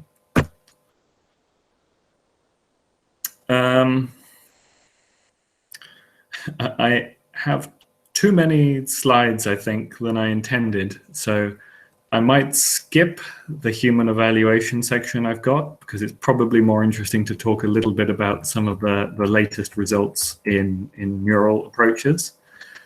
So just a quick reminder, neural GEC treats error correction as a sequence labeling task from incorrect English to correct English. Now, there are various papers, there's lots of resources about more details about how these work, but there are various tricks that have been used in neural models for GEC. And so I'll mention a couple of those briefly here. Before that, however, this is an interesting graph about performance between statistical machine translation and neural models over time. So it was the case for a while that statistical machine translation actually outperformed neural models, and it was only in 2018 that neural models outperformed the statistical approaches. This is largely due to developments with larger amounts of data, particularly artificial data. And so this just goes to show that there was a time when actually the older methods still outperformed the neural method, but neural methods now definitely do dominate. How they do it? Well, subword segmentation is relatively common nowadays. Because grammatical error correction systems often contain spelling errors or non-words, you needed a way to represent them, and things such as byte pair encoding or word pieces are a way to do that. Early systems didn't use these methods, and so they just copied and pasted the original word in, but this was a quick, easy way to improve performance of spelling errors. Another common approach was to use domain adaptation in particular. So because the more... Excuse me, Chris? Yes? Yeah, this byte pair encoding, is it used for solving the out of vocabulary, or the subwords are treated as some kind of noise or some kind of errors? Oh, no, it's used to solve the out of vocabulary problem. Okay. Okay, yeah, fine. Sorry. With domain adaptation, so the main motivation here was, so compared to standard machine translation systems, which typically use, for example, 100 million sentences, Knuckle only consists of 57,000 sentences. And so one way to mitigate this problem would be just to oversample the corpus. So if you just copy and paste the corpus 10 times, that gives you more data for the system to learn from, potentially. And so not very sophisticated, but it helped. Another way to improve performance would be to remove clean sentences from the data set. In particular, like there's no point having a sentence that goes from there are no errors in it, because then the system cannot learn anything from it particularly. So if you remove clean sentences, you get more representative data of containing error types. Another common method is to use dropout, which I suspect you might know about. But the basic idea is that in a system, in a neural network, to prevent a system from overfitting to the data, you randomly select some nodes to basically, like, you reset the embedding to 0, and it's as if the system has forgotten that, or forgotten the representation. And the main advantage of this is that it makes the system more robust, because it now has to deal, specifically deal with missing information, and that the hope is that that makes the system generalize better to unseen data. Other ways to improve things have been to use transfer learning. So you could train a neural machine translation system from scratch and have it learn absolutely everything.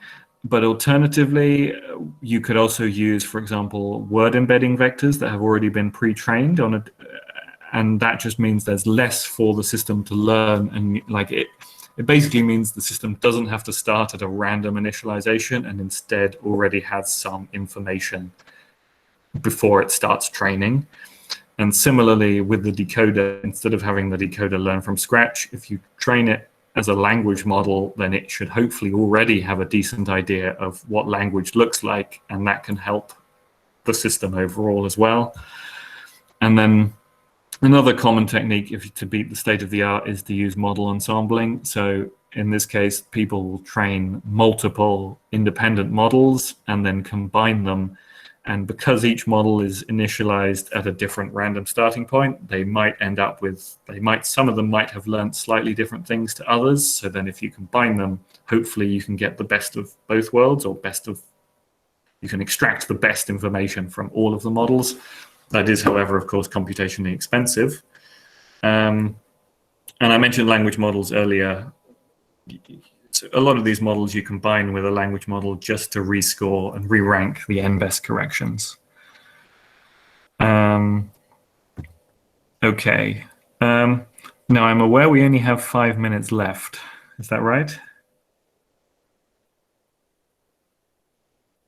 Just to check, is that right, Doran? Yeah, that's right, Chris. Okay, so I mean, I can keep going. Alternatively, if there are any questions, or if anyone particularly wants to see something that I've talked about so far, maybe it's better that I do that. I don't know what the feeling is. Please go ahead, and we may have 5 minutes for question answering after you finish your talk. Well, yes, so maybe we should have the Q&A now, because I think I have too many slides left. Okay. I mean, well, let's see if there are any questions first. Chris, I have a doubt about this artificial noise biasness. Suppose if we train some particular this machine upon some kind of noise which is artificially created, but in the real world the noise or the incorrect sentences, they are not artificial. So like this is kind of like different domain. Yes. So wouldn't that be a problematic? Yes. So artificial data is normally used as a substitute. So to give you an overall idea, so people might, with transformer models, they might train an additional, so the first pre-trained model is on large amounts of artificial data. And the goal there is just, there's lots of data. So even though it's artificial, hopefully the model can learn something. But then there is a second round of training which fine-tunes on real data if it is available. And that somewhat overcomes the problem of just using artificial data. You then get a combination, you get the benefits of large amounts of artificial data, but you also get the benefit of like more real world targeted data. And so that's the compromise. So it should also, an additional thing to mention about that is, so if you want to build, for example, an error correction system for German, then there aren't any parallel error correction corpora for that. And so you can only use artificial data. And actually people have built models only using artificial data, and actually they perform pretty well. Like, it depends how the artificial data works. I mean, I'll show a quick example on some of these slides. So one way people made artificial data was to predict like alternatives for each word with a spell checker, and then randomly change some of the words in this way. Now you're right, there's no guarantee it's going to be a real world, like a real spelling, grammatical error, but it is at least an approximation. Another method people used is they used a real corpus if it was available, and then took the distribution of errors from that corpus and tried to apply it to the artificial data. So then the hope is that the artificial corpus should at least mimic the real data in some way and just be a lot larger. And then the final approach, what have we got, was round-trip translation. So you could translate English to Chinese and then back to English, and then you could just use the kind of noisy translated English as your parallel corpus. Or similarly, you could deliberately train a bad machine translation system and use the output of that as an artificial data source. So there are many different ways, and like there's no consensus on which method is best, but this is like very much a topical active area of research. I think, sir, there may be one more advantage of the using the artificial data, that when we are having the resource poor languages, in that Yes. case, Yes. we need the artificial data.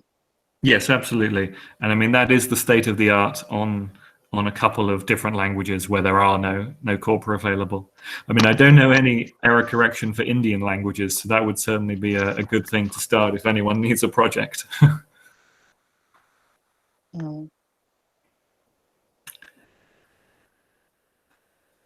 I don't know if we have any time for more questions, or maybe I should stop here.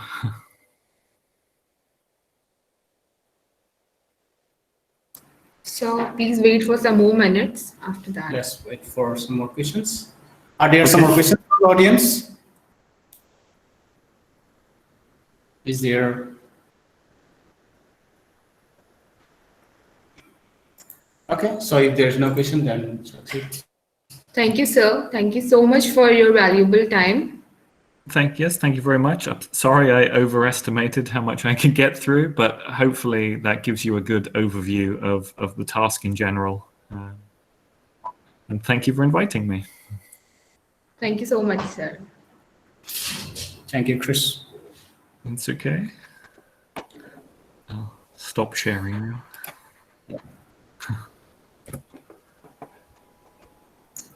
Okay.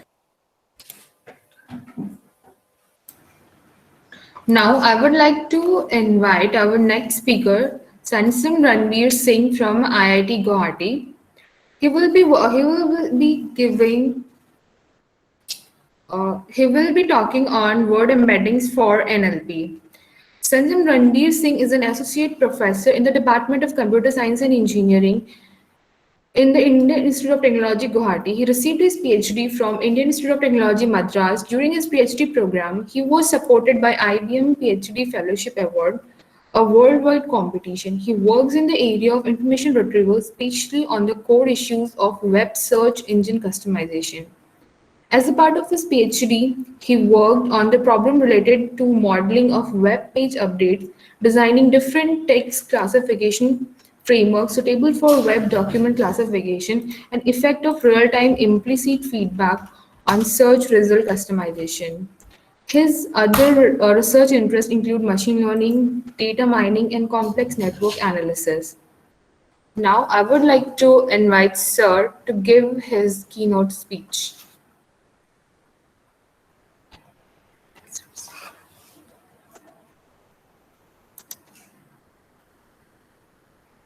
Please unmute your mic. Good evening to all. Am I audible? Yes, sir. Okay. First of all, Yes. thank you Yes. very Yes. much for giving this opportunity. As Professor Thodam Doren suggested, I have chosen one of the fundamental topics in the area of machine learning. Sorry, in the area of natural language processing and text processing in general. So I'm going to talk about word embedding, what is word embedding, and how it can be, it is important for various NLP problems. So first, let me try to share my screen now.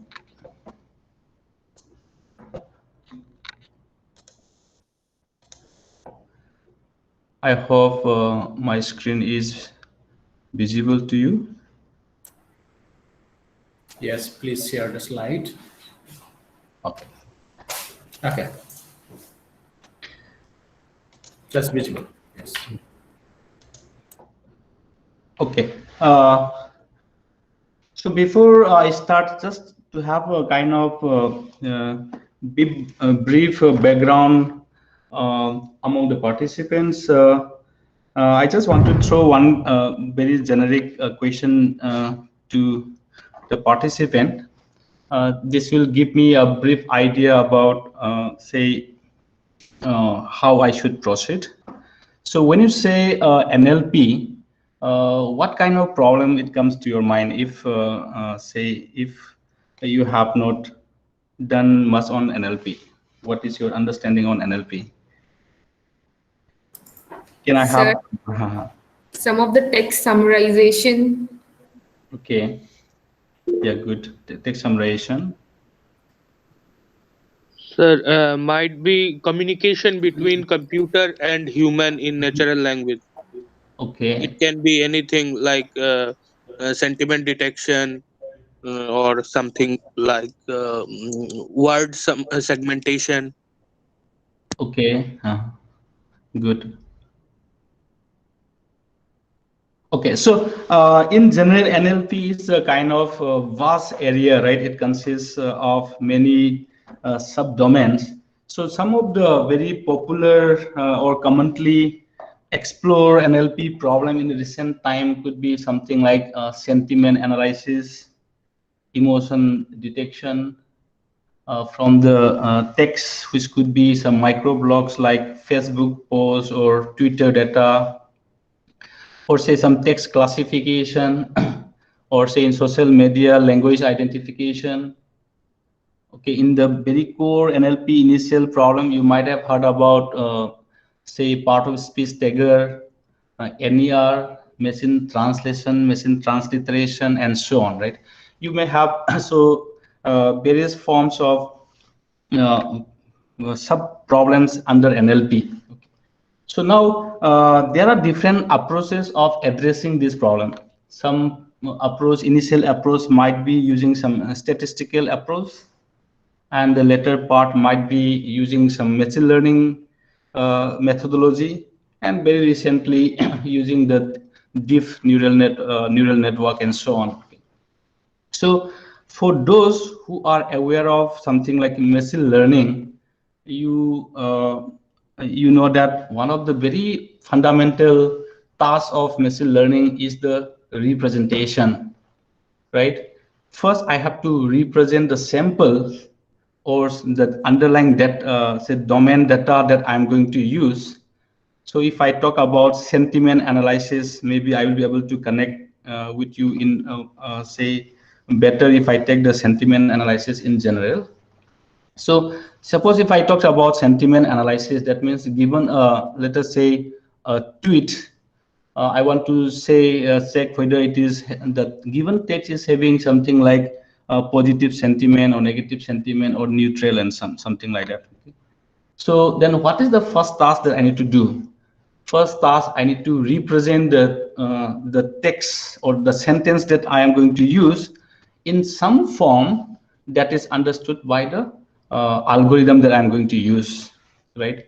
So most of the machine learning methods use a particular representation called vector space model. Okay, so vector space model is not the only form of representation, but this is one of the commonly explored area because of various reasons. Because the moment I represent something in the form of a vector or a matrix, then we can apply all those linear algebra concept and so on, and I can probably perform the task in much uh, easier manner. At the same time, you may also have the nice theoretical supports. Okay, so vector space model is one of the very commonly used method in many of the most of the machine learning application. Okay, if it is not a very specialized domain. Okay.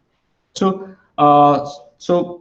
so vector space model means every sample, underlying sample, will be represented by a vector. Okay.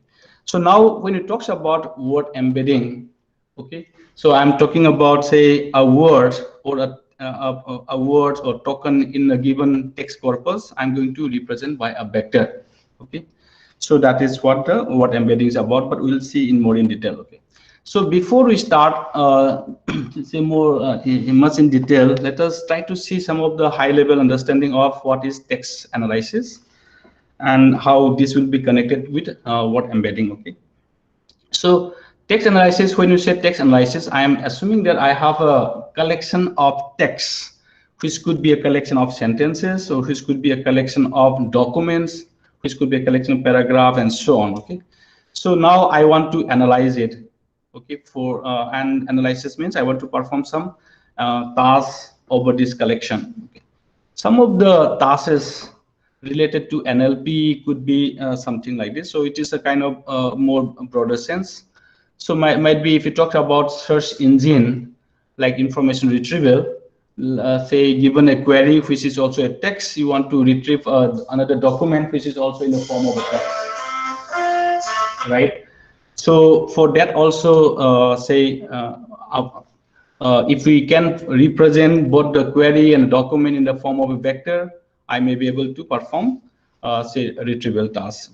Likewise, some of the classification problems like sentiment analysis, hate, communal speech detection, fake news detection, and so on, various classification problem. This is another area.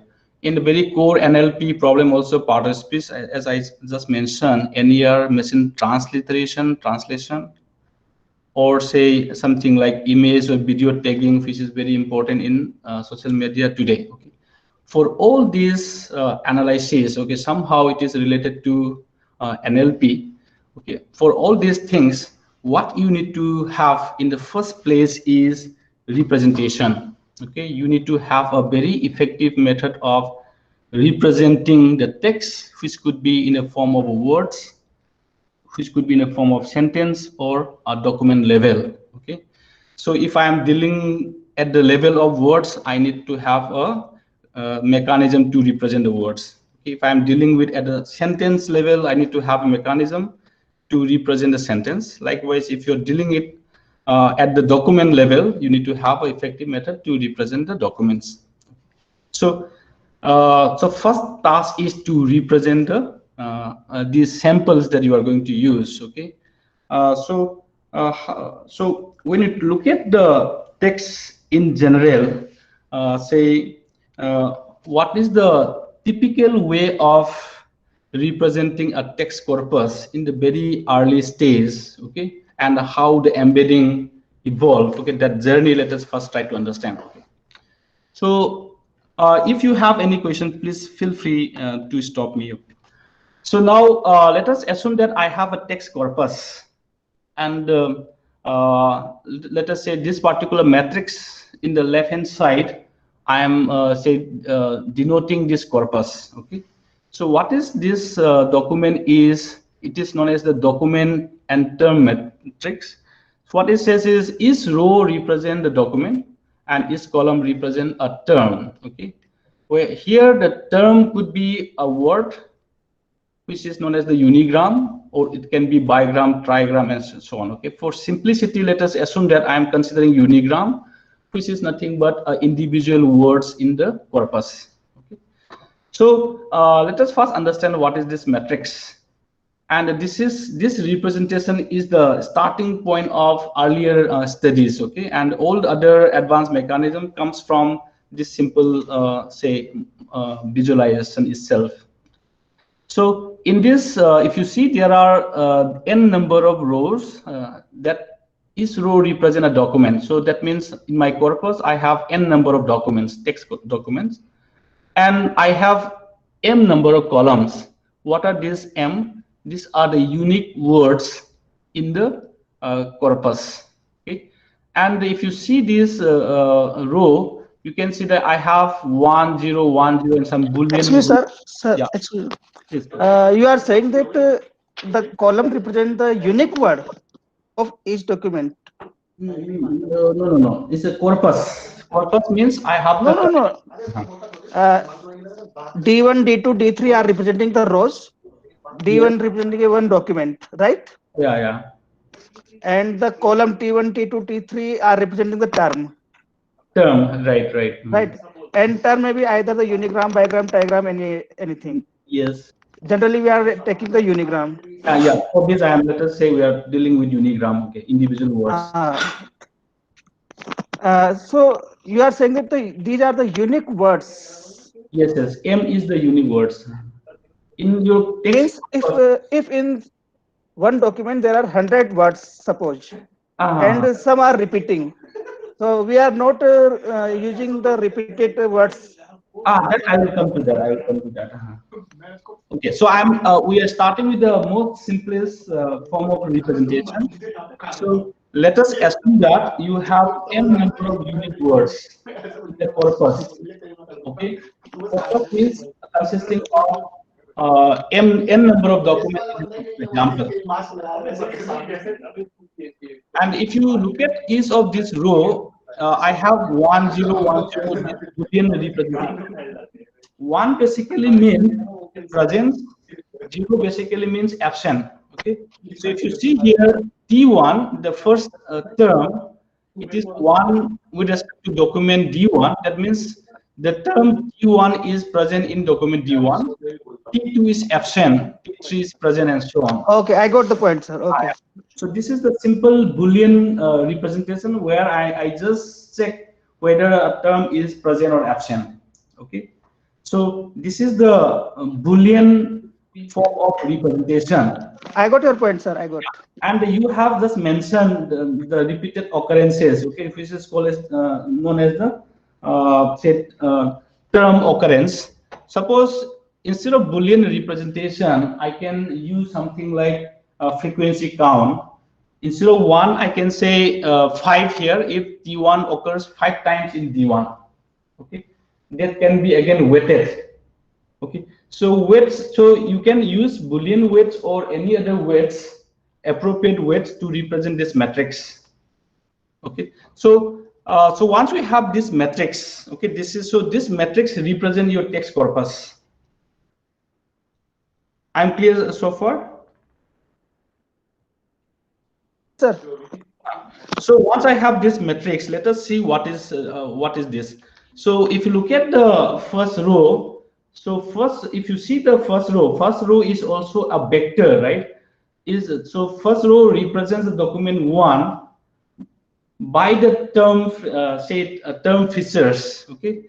So likewise, each document can be represented by by a vector where elements are the terms.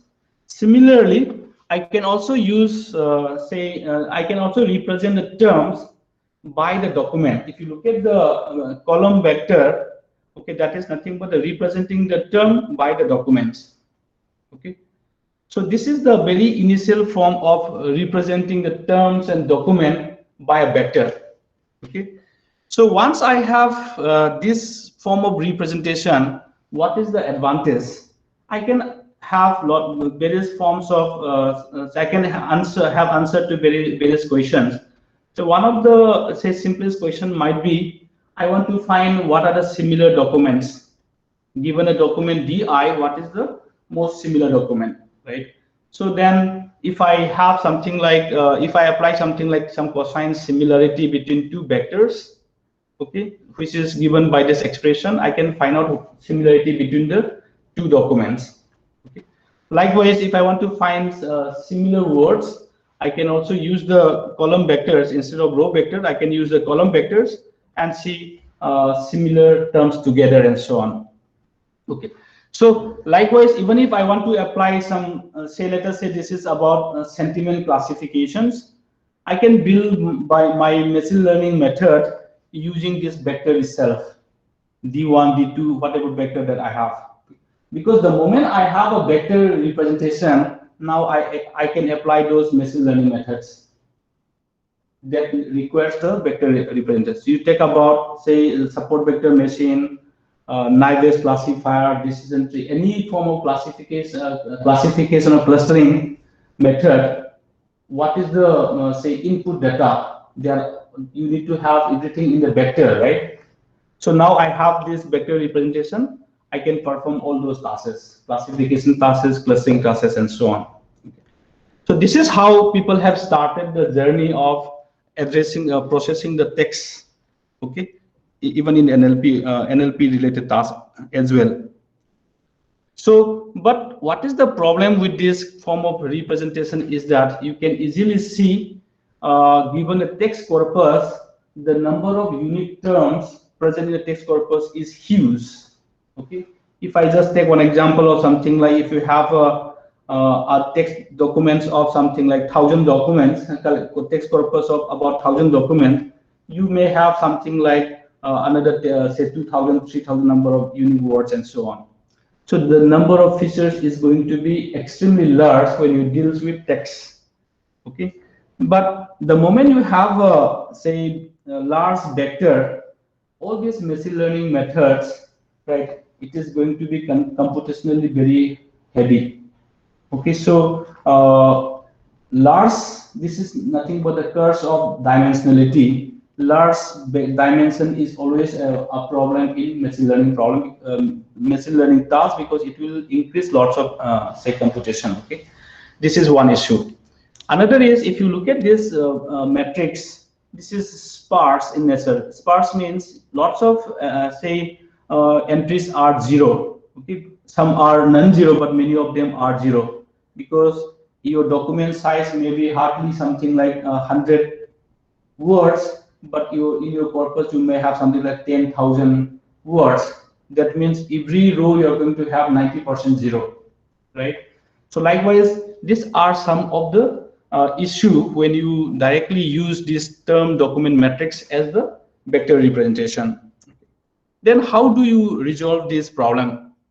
So people have tried with many methods, okay, but the term word embedding has been coined very recently, maybe around 2013 or something.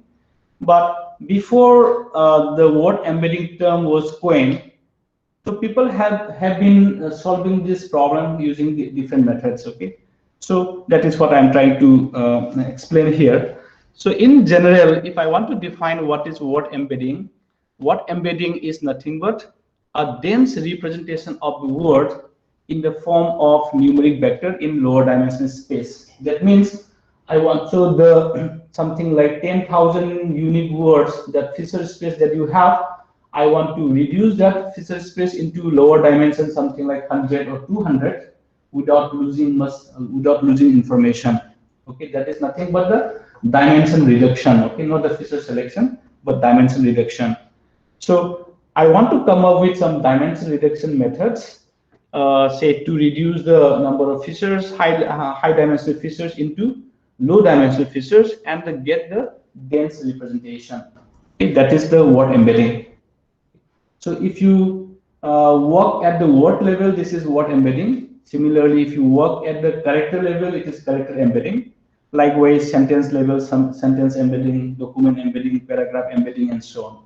So in the literature, depending on the nature of the application, you may need to have word embedding, sentence embedding, then character embedding, subword embedding, and so on.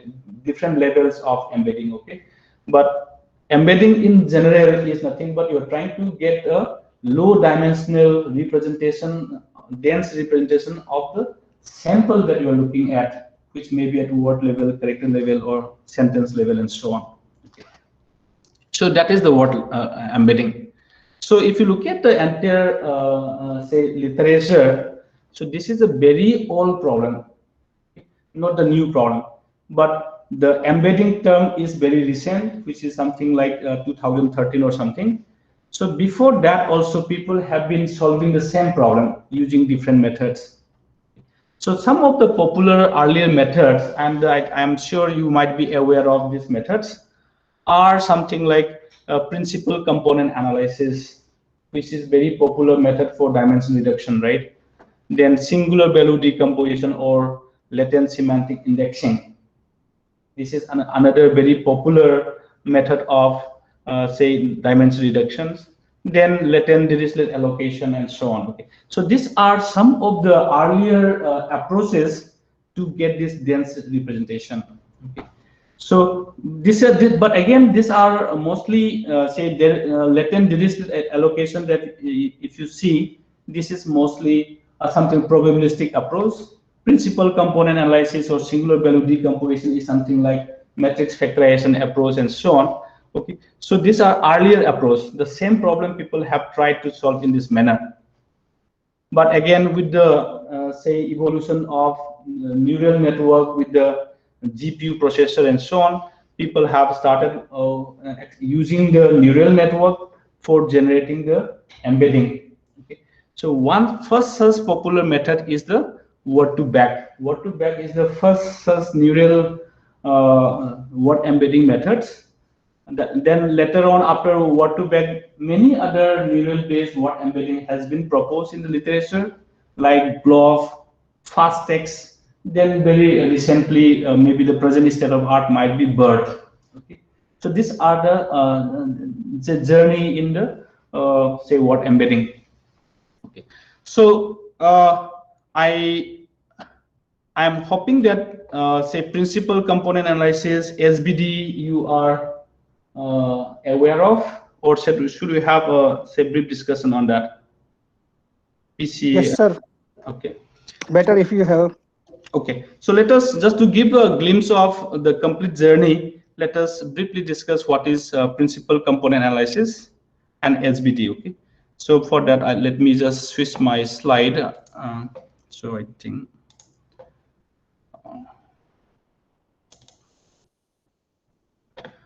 Okay, so this is the principal component analysis. So when you talk about principal component analysis, let us forget this embedding, say for some time, because say let us take principal component analysis in general, and let me share that principal component analysis is one of the most popular dimension reduction method.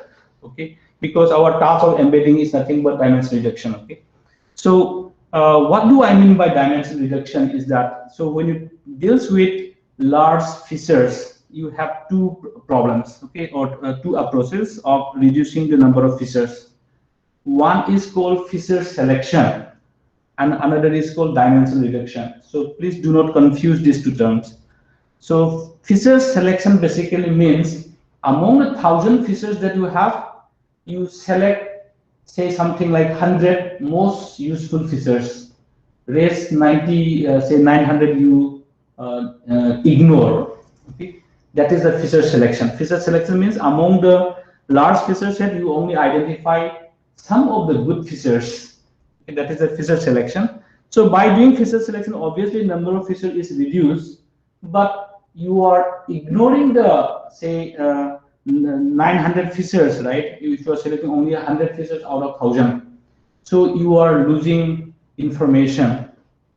Okay, so that is the feature selection, which basically identify the good features and the consider.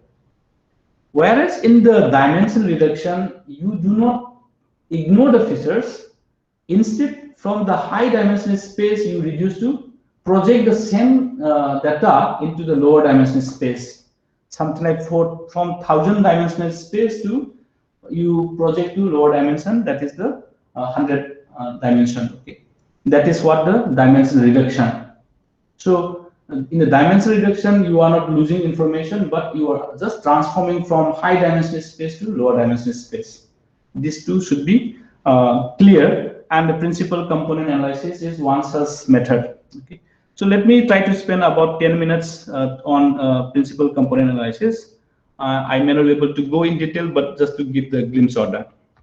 Okay, so in the dimension reduction, two major approaches are like PCA or latent semantic analysis. So let us just try to see what is principal component analysis in the abstract level, and then we'll see how to estimate. So I'm just taking one general example. Okay, forget about the word embedding for time being. So I'm just taking one example.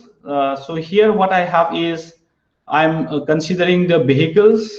So I'm assuming that I have 6 vehicles, 1, 2, 3, 4, and so on. Then each vehicle is represented by a say vector with 4 features: height of the vehicle, weight of the vehicle, the number of wheels of the vehicle, CC, and so on. Okay. So if you see this one, and if I want to visualize this data, so if I consider only one features, I can visualize linearly with the one vector, something like this. So this line represents the height, and the points on this line represents the corresponding values: 6, 5.5, 6.5, and so on. If I have 2 features, I can easily visualize in the 2-dimensional space XY plane, and those rectangle points on this XY planes are the corresponding coordinates. If you see the vehicle 1, 6, and a 500, you can see that it is marked at x-axis at 6 and the y-axis at the 600, 500, and so on. You can do this up to 3-dimensional space, but if you have 4, I cannot visualize anymore. Okay. So dimension reduction is also a very good method for important for visualization as well. So if I can project this high dimensional space into 2-dimensional space or 3-dimensional space, I can easily visualize. Okay. So beyond 3 dimensions, I cannot visualize. Okay. Then when I represent, so now I'm starting the idea of PCA. So when I represent, let us consider, for simplicity, let us consider 2-dimensional space. Okay, XY plane, where height is the x-axis and weight is the y-axis. And these rectangular points are the samples. If you see here, they are the coordinates, right? So now, if I want to represent this data point by x-axis, so representation of this point by x-axis means what? I just need to take projection, right? So when I take a projection of this data point over a vector, okay, this projected point makes is the representation of those samples. So this diagram is nothing but I am just representing this data points by the x-axis, which is the height. Okay. So how do I get this? So if I want to represent it by x-axis, I want to ignore the y-axis, then I'm only going to consider the projected points on the x-axis, which is nothing but the representation of this 2-dimensional space by x-axis. Okay. This itself is one form of dimension reduction, because original data point is xy plane. Now I'm only considering x-axis. Am I clear?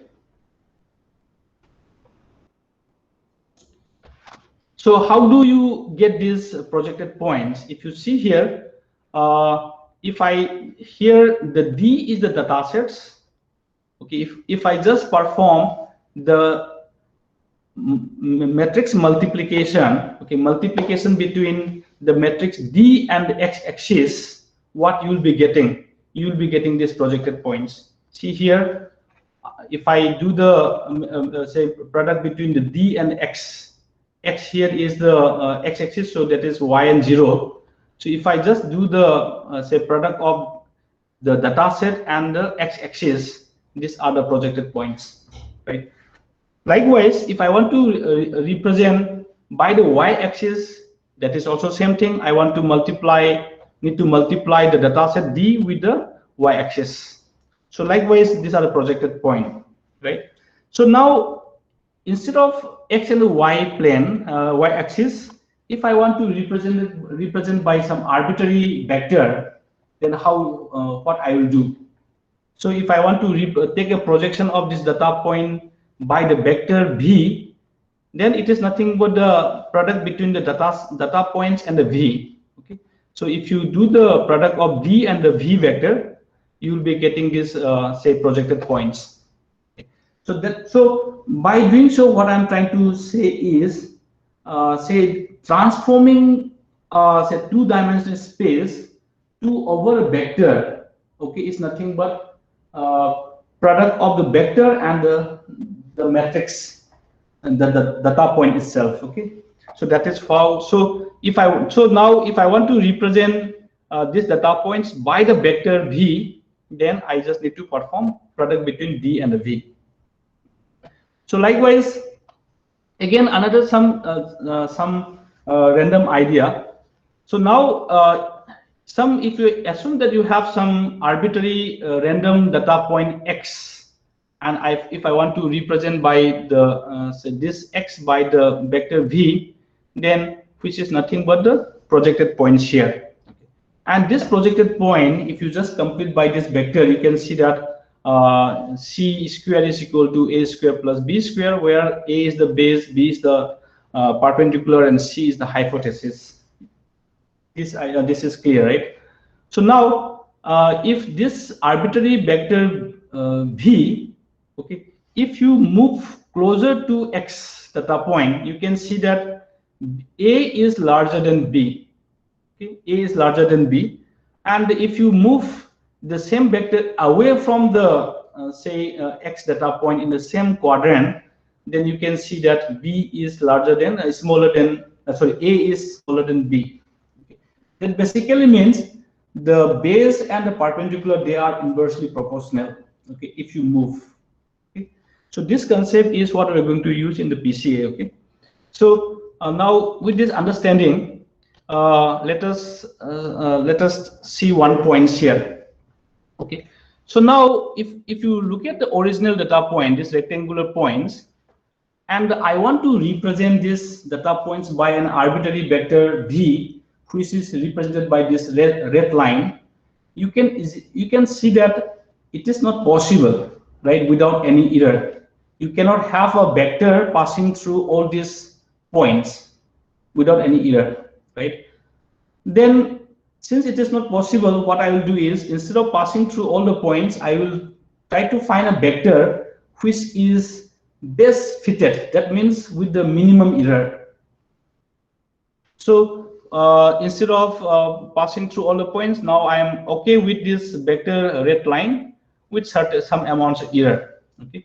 So what is the error here? Error of the data points for this vector is nothing but this sum of all the perpendicular distance, because if it is perfect fit, this point number 1 should have been on the vector itself, but since it is not possible, there is some gap. This gap is the error. Okay, so whole idea is, so now there might be infinitely number of vectors that can be put in this plane, and among those vectors, one of the vector is the best fit vector. What is that best fit vector? That best fit vector is the vector with the minimum error. Okay, so that kind of vector is what I am looking at. So now, so this is the error. Another is in the PCA, what I'm going to use is something called say min shift. Okay, what is I will skip this point.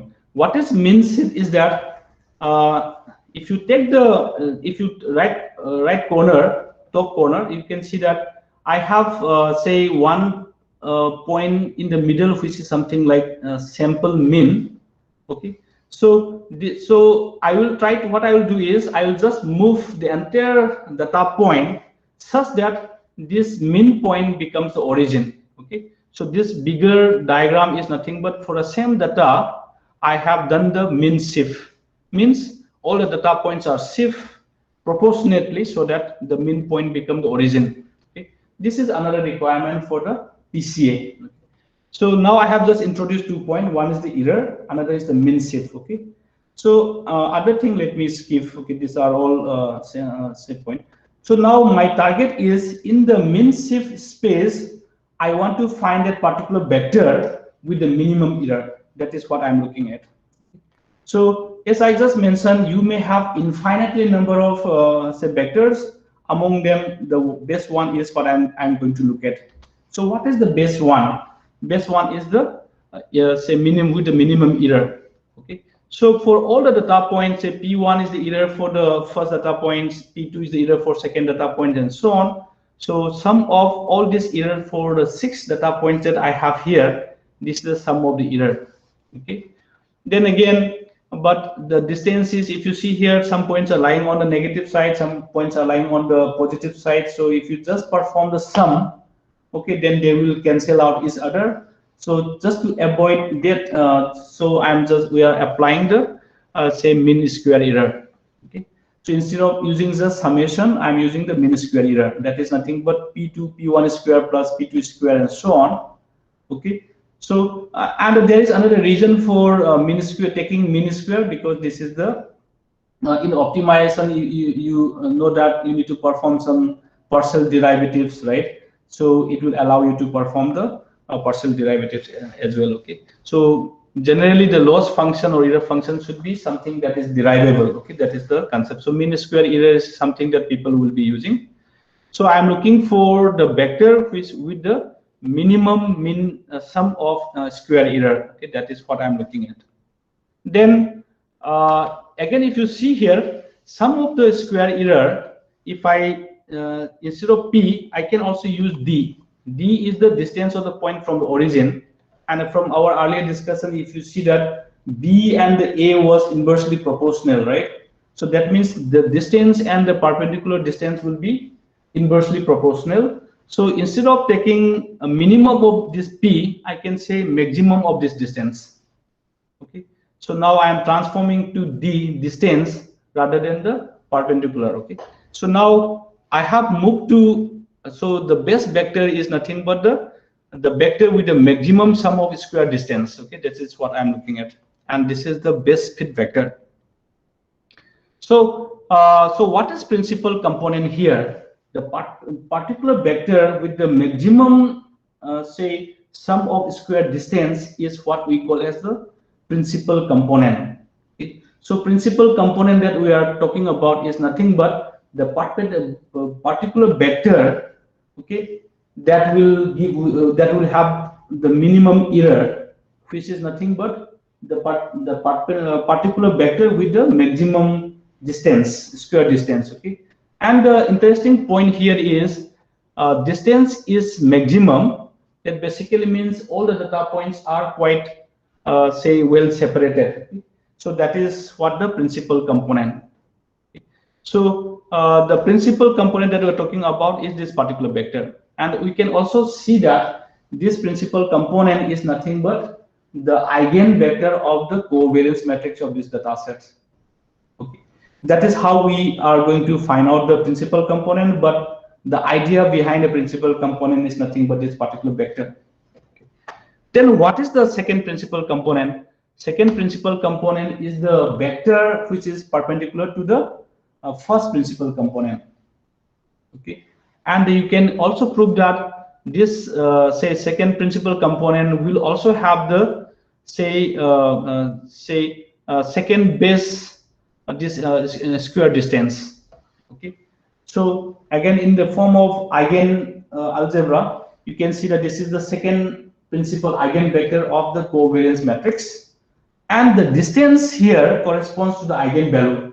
So the sum of the square distance, if you take the average of this is nothing but the variance of the points on the of the projected points, and that is nothing but the eigenvalue. Okay. And the vector is the eigenvector, corresponding eigenvector. Similarly, the sum of square distance over this second principal is the second eigenvalues, and the vector is the second principal eigenvector. So, so when talk about principal component, basically we are looking at this kind of vectors, and this will come out to be the spectral representation of the dataset, which is nothing but principal eigenvector, second principal eigenvector, and so on. And this variance of the projected points are the eigenvalues. Okay, so that proof I am not going through. So likewise, if you have something like m number of columns, then theoretically you can go up to m number of such principal components, okay, which is going to define by the rank of the matrix. Let us not go towards that. So you may have say many principal components, okay, which can be up to the number of columns that you're going to have. Okay, so now I have got the second principal component. What is the third principal component? Third principal component is the another vector which is perpendicular to first principal component and second principal component. Okay. Likewise, fourth principal component will be another vector perpendicular to those previous principal component, and so on. This is the principal component. So now, and this will be turns out to be the say I will skip this. So this will come out to be the eigenvector of the say data set. So entire summary is something like this. You have the data set, then you perform the min adjustment, and so when you do the min adjustment, what you have, every data point is moved toward from the min, and you take the principal components. Okay, so that is what I'm going to do. Then what do you mean by dimension reduction? Among this say principal component, you only select those few of the principal components. Suppose if I'm reducing from D dimension to K dimension, I'm only going to select the first K principal components. That means the first K principal eigenvectors of the covariance matrix. That is what I'm going to take. Okay. So now the vector, the new matrix that I'm going to have is this part new matrix that I have here. Okay, where I have n number of rows and the k number of column. Okay, this k is my new dimension. Originally you have d number of columns. Now I am going to consider up to k. Okay, so this new matrix is what I'm going to use as a transformation matrix, which is represented by the principal component. Okay. Am I clear?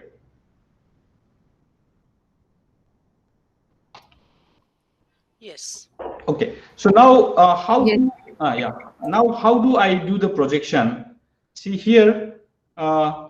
If you look at here, this data set, the leftmost matrix is the original data set that you have. You can see the every row is something like d-dimensional vector. So when you multiply this first row with this new matrix, which is the extreme right, you can see that. So you can, if you multiply the first row with the first column, then you multiply this with the second column and third column and so on, it will be reducing to a vector of dimension k, which is this one. So you multiply your original data set with this vector, and you are going to get the say projected dimension. Okay, you will be reducing this to k vector. So that is what the PCA, and you can prove that this is equivalent to your eigenvectors. Okay, so let us not go towards that. So this is one simple idea for dimension reduction. Okay. Similarly, methods like singular value decomposition, such as say latent semantic indexing, latent Dirichlet allocation, then say canonical decomposition, and so on. There are many matrix factorization based methods for dimension reductions. Okay, so that is one side of the approach that was the initial effort towards this representation. Okay, so with this I'm going back to our initial discussion. So this is one simple idea of dimension reduction. Okay, so I think I was here. So likewise, you can have singular value decomposition other methods. So I'm in the interest of time, we are not discussing that. Okay. So likewise, but that is exactly the some of initial efforts for dimension reduction, which is also nothing but the word embedding itself. But embedding term was not used because it was recently coined. Okay, nothing else. But the problem was there, and people have been working with that. So since 2013, from the time this word to back, the new this embedding method was proposed.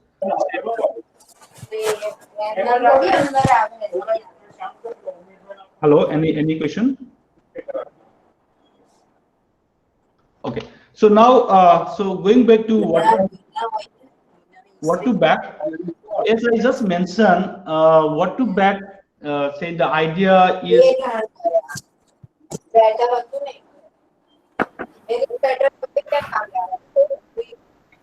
Jenny, can you please unmute microphone?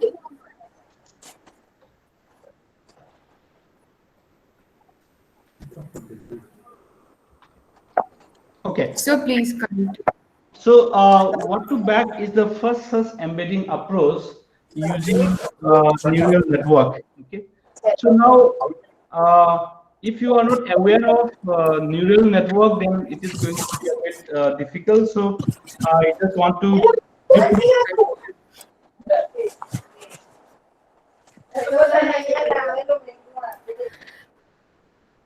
Janice, can you please mute your microphone?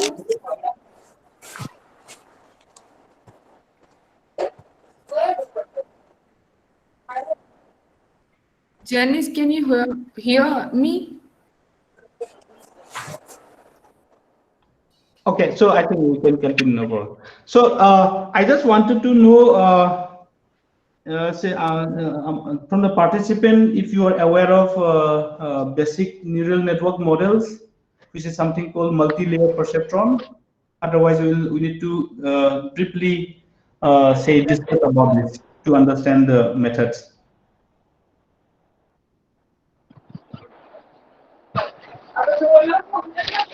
So a brief introduction will be easier to understand. Okay, so let us have a brief introduction on neural network. So if you look at the neural network in general, you may see three very basic different types of neural models, and all the advanced neural models are some variants of these three. Okay. So one such model is called multi-layer perceptron, which is going to be used in the word to back that I'm going to discuss. Then next might be recurrent neural network, which is applicable with the say sequential problem and so on. Another is the say convolutional neural network. These three basic models. So in the word to back, they have used a neural model called multi-layer perceptron. That is what I'm going to discuss now briefly. So what is multi-layer perceptron? So and this diagram is something that you might see very frequently in any neural network discussion. So in this model, multi-layer perceptron, you are going to have something like input layer, hidden layer, and output layer. Okay. So input layer actually defines the size of the input vector. Output layer defines the size of the output vector. And hidden layer, you can have any number of hidden layer between input layer and output layer. You may have a neural network without a hidden layer. You may have a neural network with many hidden layers. Okay. So, but you have to have the input layer and output layer, and the size of input layer will be defined by the input vectors, and the output layer will be defined by the output vectors. That depends on the underlying problem. And interestingly, this neural network, why it is say important is you can use the same neural network for various problems. You can use it for classification, you can use it for regression, you can use it for representation and so on. Okay. So now I am going to use it for representation through some other probability estimates. Okay. So before that, just a brief understanding on multi-layer perceptron. So this network, if you see, you have some circle which we call as a node, and the nodes are connected by some edges. This is what we call as the connection between the nodes. Okay. So if you look at the node, okay, this connection again, you will have every connection between the nodes will have something called a weight. In this example, W is the W is another weight connecting the input layer and a hidden layer, and you can also see B I am using to represent the weights between the hidden layer and output layer. Okay, and every connection is having this weights. If you see W11 is the weight between the first node in the input layer and the first node in the hidden layer. Okay, likewise you have V11 and so on. Then again, inside this node, the circle, you have two components. One is called perceptron and another is called activation function. So you will have a compartment here. The first part is the perceptron and the second part is activation function. So what is perceptron? Perceptron is the weighted summation of the incoming weights. If you see this red circle, okay, what are the inputs, incoming links? You have the W11, W12, W11, W21, and W31, right? There are three incoming links, okay, and they are having the weights W11, W21, and so on. And then what is the perceptron part of it? Perceptron is nothing but the weighted summation, which is defined on the right hand side. You are going to have the X, the input values, and W. That means the input X1 will be multiplied with W11, okay, plus input X2 multiplied with W21, likewise X3 multiplied with W31. Okay, this sum is known as the perceptron. And this perceptron, output of this perceptron will be passed through another function called activation function, and output of this activation function is what we get from the hidden layer, these nodes. Okay, so every nodes in this network, whether it is an input layer or hidden layer or output layer, it will have this structure. Okay, perceptron and activation function. But in general, in the input layer, your activation function will be something called linear activation function, which is nothing but whatever input you are giving will be the say output from this nodes. Okay, so but high level understanding, you're going to have two compartments. One is the perceptron and activation function. So likewise, these are the different forms of activation function that are available in the literature. Okay, so that I'm also going to skip this. So in the neural network, you need to understand two things. One is called forward pass, another is called back propagation for learning the models. So what is forward pass is something like, suppose if I have you are going to assume that you have the neural network with you. Okay, and if you look at here, these connections, so you're assuming that the weight associated with these connections are already there. Okay, you're assuming that. So if you have this weight associated with the connections, and if you give some input to this network, then how this input vector traverse across this network, okay, that is what the forward pass. Okay, so let us see how it is how it traverses. So this input vector, now this is your input vector, and now I am applying the linear activation function. That means whatever is coming, I am just producing it as output. So this input vector, so for this, the first node in the hidden layer, it is your the first part is the activation, say perceptron you are doing. That is nothing but the weighted summation of all these incoming links. Okay, then you are passing through a activation function. Likewise, so hidden layer, you have to do this for all the nodes in the hidden layer. So when you apply this in this hidden layer, so you are getting another vector from this hidden layer. Okay, and this vector will be again passed through the next layer. So in the output layers, again you have to repeat. So you can see that input vector is traverse in the network and producing your output vector. Okay, so this movement is not traversal, is the forward pass, how the input vector is traversing across the network. But again, if you look at this in general, now you can see that the connection that you have between the layers can be represented by a matrix. If you see here the first matrix which is between the input layer and the hidden layer, I'm using as W. Okay? So W is a matrix representing the weights of the connection, and you can see that if you have 3 number of input nodes, you have 3 number of rows here. And if you have something like 4 number of nodes in the hidden layer, you are having the 4 columns here. You can see, right? So W is the weight matrix defining the weight of each of the connection. Similarly, between the hidden layer and the output layer, you have this matrix where each row represents the hidden nodes and each column represents the number of nodes in the output layer. Okay, so 2 number of columns. So again, this forward pass, if you look at, this is nothing but the multiplication between the vector and this weight matrix. So if you see here, input vector is, if you multiply with the W matrix, so H1, if you multiply with the H1 column, which is nothing but this the first node in the hidden layer.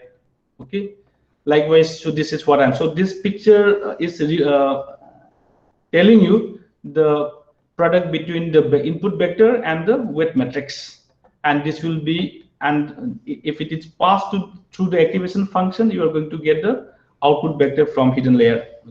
So likewise, so whole process. Actually, sir. Yeah.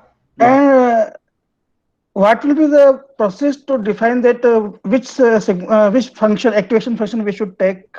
I will come to that.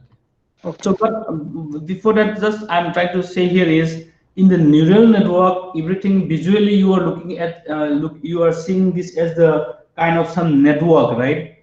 So this network is just for the visual purpose, but what exactly happening inside this model is nothing but your linear algebra, right? Matrix algebra. Okay, I got the point. Yeah. So so now, so you have the something called weight matrix. In the weight matrix, you are multiplying with the vector that will give me the output from this hidden layer. Again, hidden layer is another vector. When you multiply this, say, vector from the hidden layer, okay, with the next weight matrix, which is B, then you will be getting the output layer. Output layer is again nothing but the multiplication of the say vector that you get from the hidden layer with the this weight matrix. Okay, so this is how the forward pass happen. Okay, and coming to your question about the activation function, you can choose any one of these activation function that I have listed. Okay, but each of this function has certain purpose. Okay, so something like one of the say some of the most frequently used activation function will be something like sigmoid. So sigmoid will transform your data from between 0 to 1. Okay, so activation functions are basically for the normalizing the data, limiting to certain range. Okay, so sigmoid function that I have just mentioned, if you apply, it will always, whatever input that you give, it will always produce an output between 0 to 1. Okay, and it tries to bias. If you see this plot, this area, it will try to bias between 0 and 1, and the very small values between 0 to 1. Okay, that means it is trying to produce something close to either 0 side or 1 side. Okay. Something like hyperbolic tangent, another very frequent popular methods, it will produce between -1 to +1 and so on. So most of the activation functions are basically used to normalize the data. You are putting some constant to generate a particular value in a certain range, which can be between 0 to 1 or -1 to 1 or 0 to infinity and so on. Okay, depending on your requirement. Okay, so these are the activation functions. So, but what I'm trying to say here is Forward pass is nothing but traversing of this network, say input vector towards the network till the output vector. Okay. So now this is about forward pass.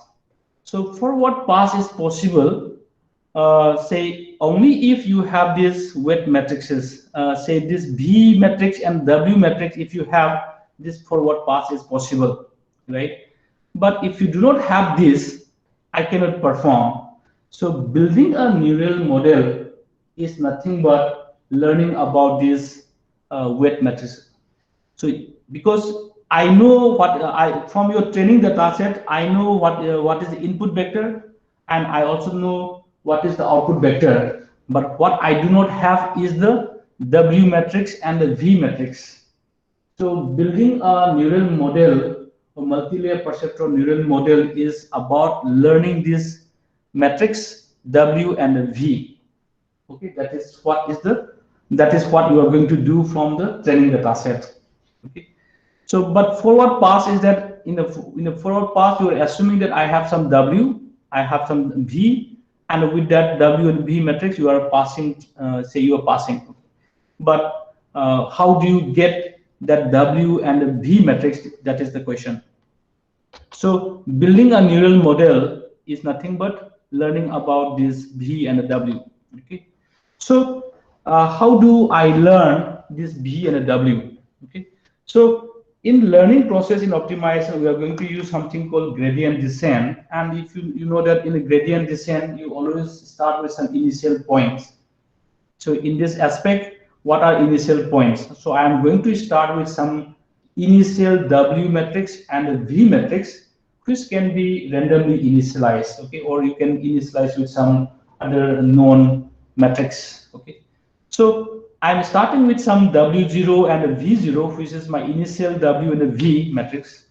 Then using that, I'm going to start learning the model, okay.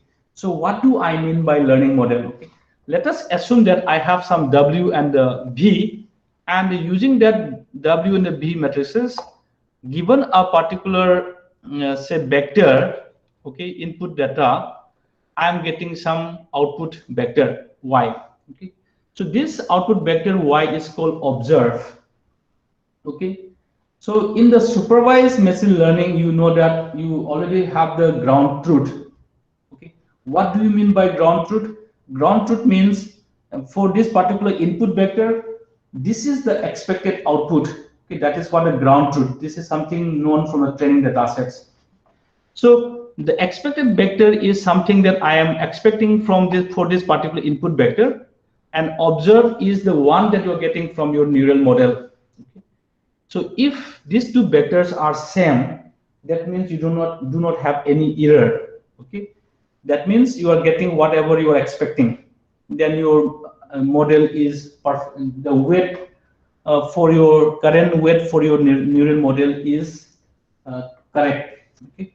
But if they are different, then there is an error. Okay. That means the W and the V matrix that you have now are not correct. That's why you are not getting this expected output. Okay. So that is the error. So this error is what we generally refer to as the loss function. Okay. So loss function, that you in the machine learning you'll often heard about loss function, which is nothing but the error between observe and expectation. And there are many loss function, but just for simple understanding, I have taken this simple loss functions. So here I'm just defining the distance between the the observed vector and the expected vector, and this distance is the error. Okay. So this is that. So for the current W and the V, I have this error, and so now I need to do the correction. Okay. So this weight correction process in neural network is called backpropagation. Okay. So how do you do the backpropagation? So backpropagation again is a simple model. So now if you have a loss function E, okay, and I want to do the correction on the V matrix, then what I will do is I will take the partial derivatives of this E with respect to the V matrix that I have. Okay, so then I will assign to 0, which is nothing but again standard optimization process, then I will try to learn what is the corresponding error. Okay, so this details of this I am not I'm skipping because in the interest of time. So now let us say, now when I take the partial derivatives of this E with respect to V, I am going to get the error associated with the loss function for this particular input vector. Okay, and that error will be used to recorrect the weights. So the last equation that I am showing here, okay, it shows that V0 is my previous weights of V matrix. Over this, I am adding the error delta Ij, okay, with something called some learning parameter, okay, learning rate, this eta. So this sum will be the new W, this V. Okay, so likewise, this V will be keep on updating. Suppose in the next iteration V2, I will again do this partial derivatives, and then V2 will be V1 plus eta delta. Okay, likewise, you will keep on updating till this this delta, this error, the gradient error is minimum or acceptable. Okay, so likewise for learning the W matrix, I have to the same thing. Now I will take partial derivative with respect to W and apply the same thing. Okay, then how do you take the partial derivatives? That is the again different area. So you please, if you are not aware of this, please see how to take these partial derivatives. You will find lots of materials in the web also. Okay, but the details I am not going in the interest of time. Okay. So let me with this. So now this is how back propagation will happen. Okay, so this process will be keep on repeating till the model converges. That means there is in the subsequent iteration there is no change in the say W matrix as well as V matrix. Okay, that is what I am going to. That is the convergence point. Till that point, we are going to do the back propagation. So in neural network, whether it is the multi-layer perceptron or recurrent neural network, any other models, okay, the way parameter will be learned is through back propagation. Okay, for that you have to perform these partial derivatives, irrespective of any models. Okay, that is you need to understand. So now we have got these neural models. You have understood this multi-layer perceptron, and interestingly, this same model can be used for various purposes: classification, regression, probability estimates, representation, and so on. Okay, in the word embedding, we are going to use this model for probability estimates and representation learning. Okay, so so we are directly going to how to estimate these probability estimates. Okay, so now I'm started going towards the word embedding now. Okay, please be attentive. So now let us take an example. So let us say I have a sentence something like the man sat on the floor. This is one sentence, and using this sentence I'm going to estimate the probability of something. Given a word, what is the probability of getting another words? This is something like your Markov chain in the language modeling. Okay, so for doing that, I am just creating some training samples. So given a sentence, the man sat on the floor, the first task is to create the training samples. Okay, so the training samples in this is something like the conjugative words I am taking here.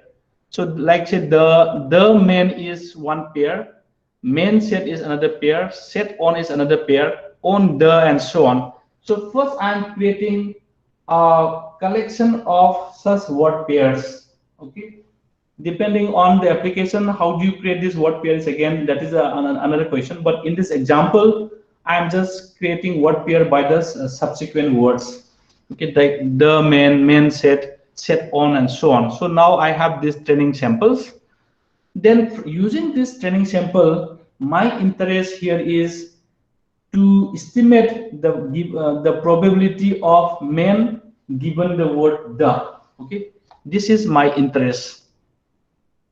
So let us assume that say this is I want to use this neural model to estimate this probability. Okay, let us see this is my task.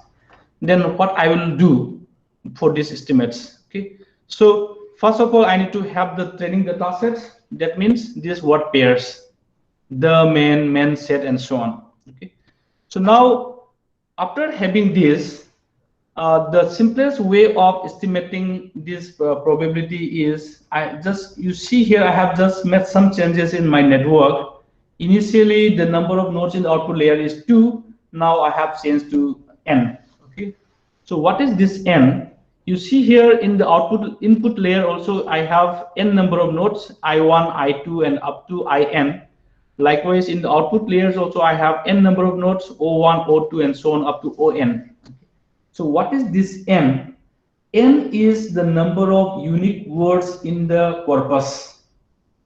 Okay, if I have 100 number of unique words, the number of nodes will be 100. If it is 1000 number of words, then I will have 1000 nodes. Okay, and each node represent one of the words. So the first node in input layer I1 will represent one of the unique words. Okay, likewise I2 will represent another unique word, and so on. So likewise in the output layer also O1 will represent one word, O2 will represent another word, and so on. Okay. So this also each node in the input layer as well as in the output layer will represent one of the unique words in the corpus. So this is my network model. Okay, the number of vocabulary will be the size of the nodes in the input layer as well as in the output layer. And what is a hidden layer? It is something user has to define. Okay, I want say 50 nodes in the hidden layer or 100 nodes in the hidden layer. This is something that I need to define. Okay. So with these changes, if you see here, my interest is to estimate the probability of getting the word man given the word the. Okay, that means I should give the word the, and I should get the word output man in the say output layer. Then how do you give this the as input? That means you have to set the node associated with the, and the rest should be disabled. So that is what I am trying to show in the vector here. So if you see here x1 is 1, rest are 0 in this blue rectangular input vector. So this form of representation is called something called one-hot encoding. One-hot encoding means only the words, only the index of your interest will be set to 1, rest will be 0. Okay, and since I am expecting to get the word man, except the index associated with the word man, rest will be 0. That means you are giving one-hot encoding as the input, another one-hot encoding as the output. Okay, so this is your training setup. Okay, your input sample is the input vector, and your output ground truth is this output one-hot encoding. Okay, so am I clear? Because this is the core foundation in the word to back. Okay. So if you have any query here, let me first understand if this part is clear or not.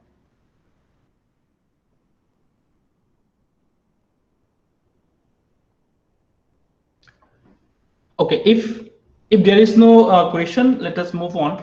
So now if I am getting for this given input vector, if I am getting this output vector, that means there is no error. If I am not getting that, then there is an error. Okay. If you have an error, then you have to do the back propagation to learn the corresponding W matrix and the V matrix.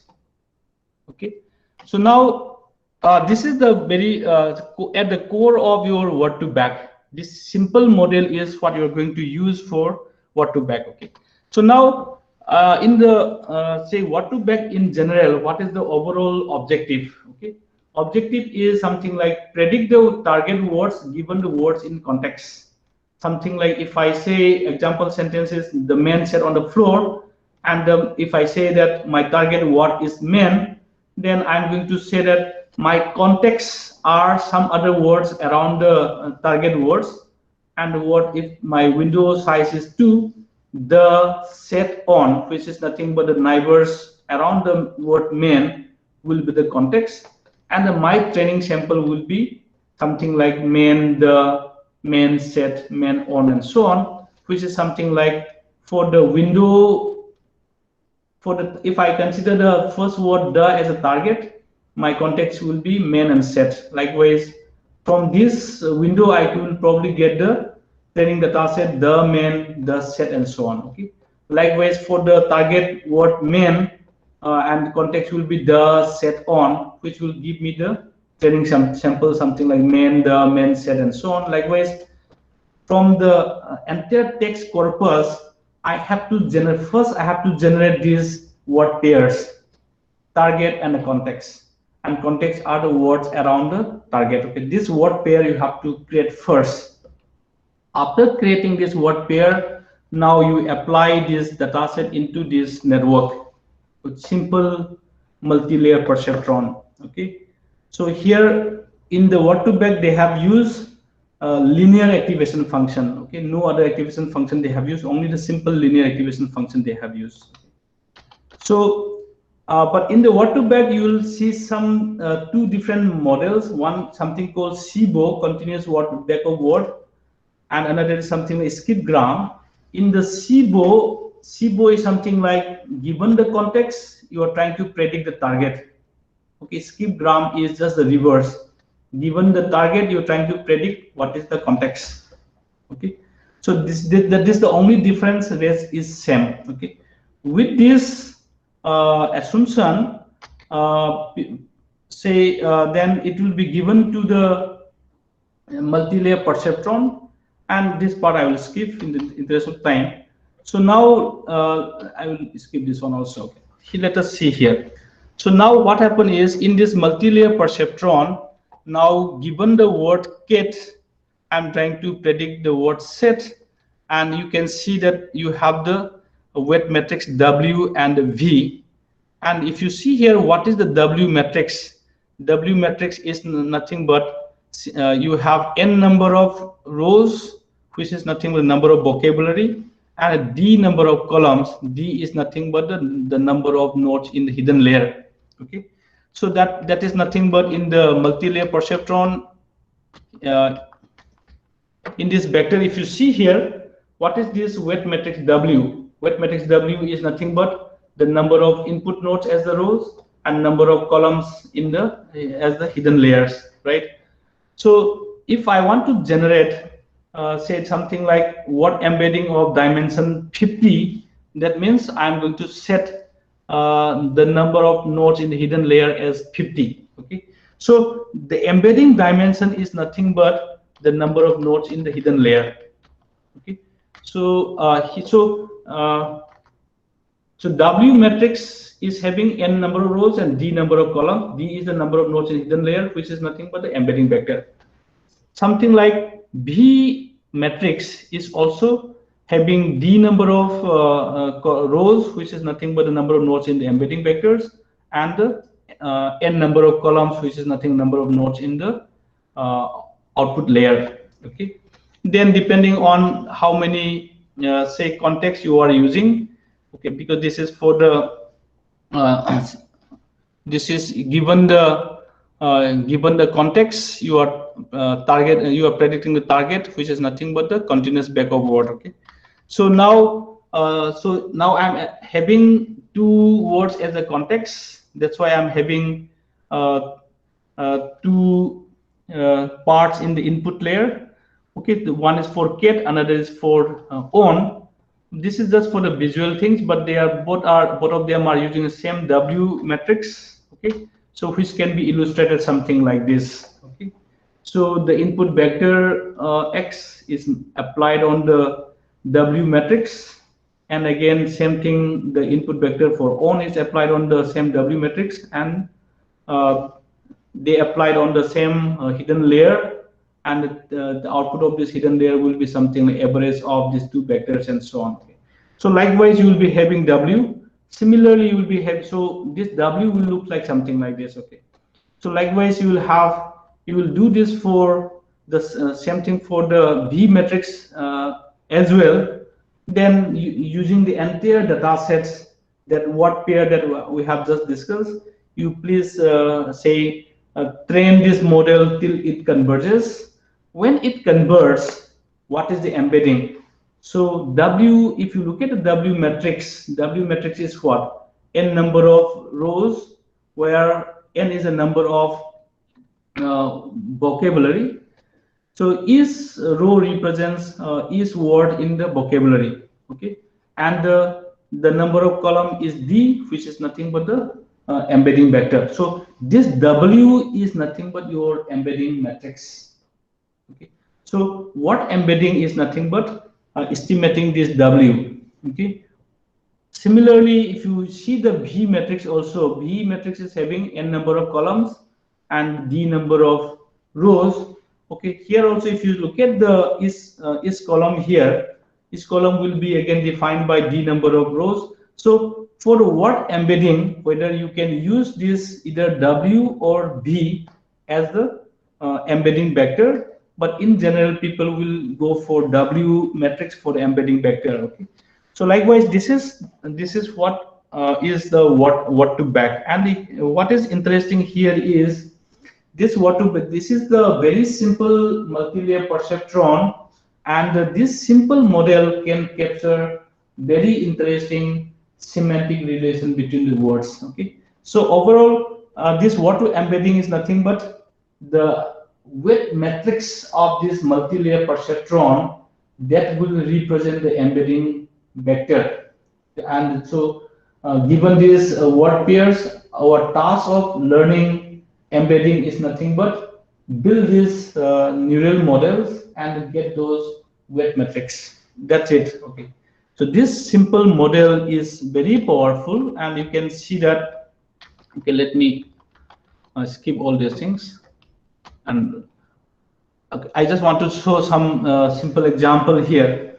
So now if I just apply this word embedding over this large corpus, it can capture the say semantic relation between the words.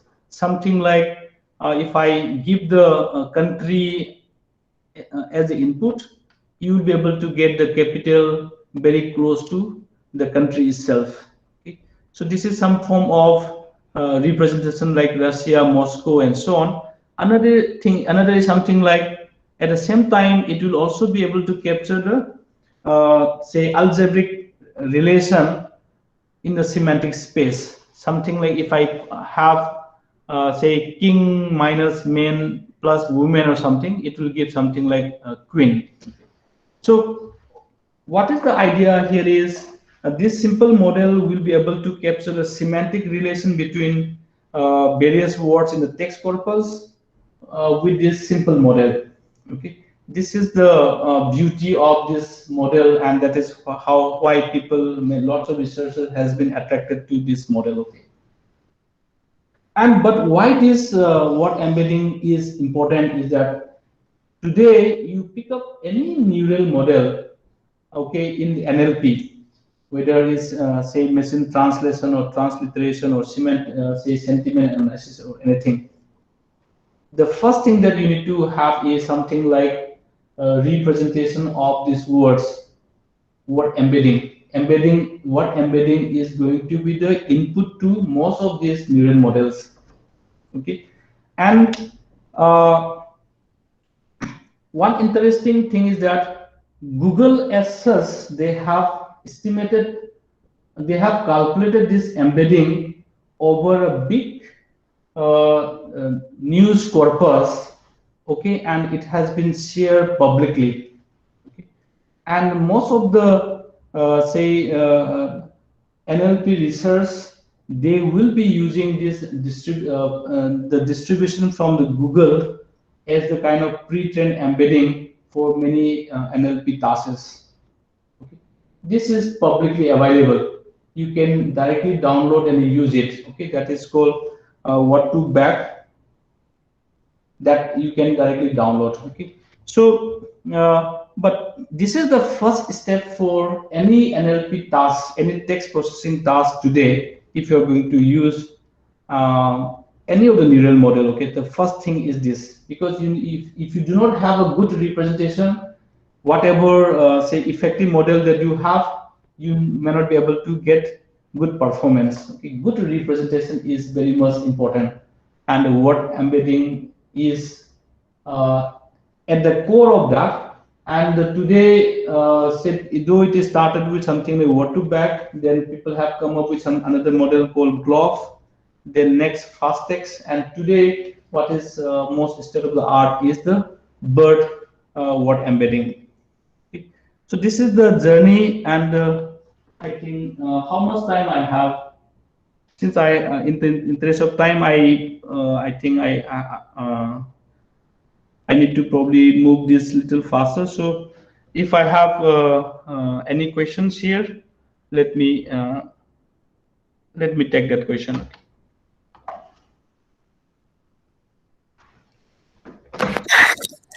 Hello. Yeah, please. Yes, sir.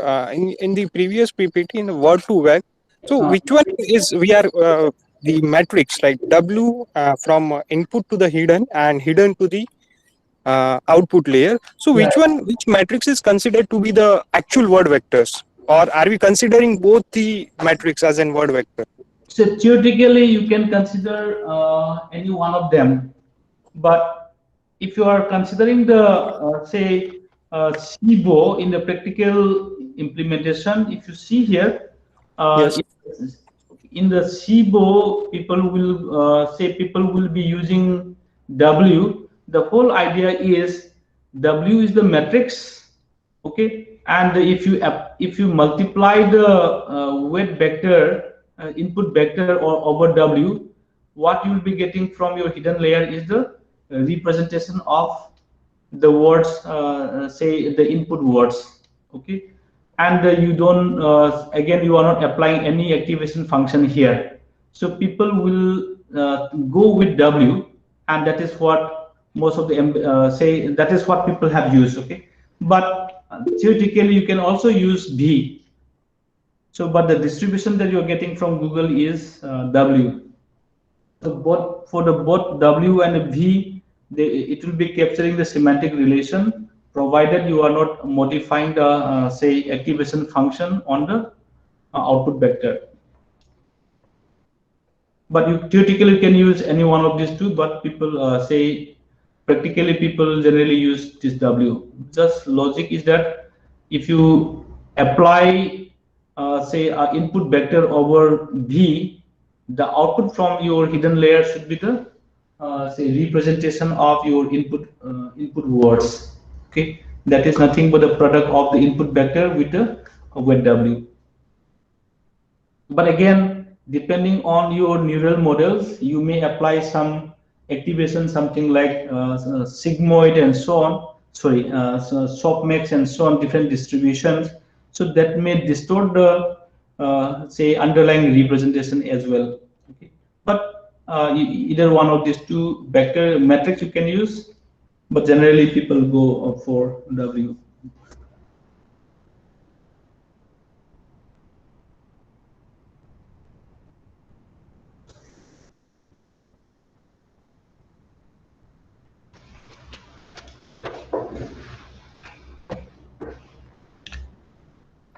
Excuse me, sir. Yeah, sir. Can we have a sample example for the word embedding in sense of the machine translation? Yeah. So I wanted to. So can I have 1 or 2 minutes for this? Yes, sir.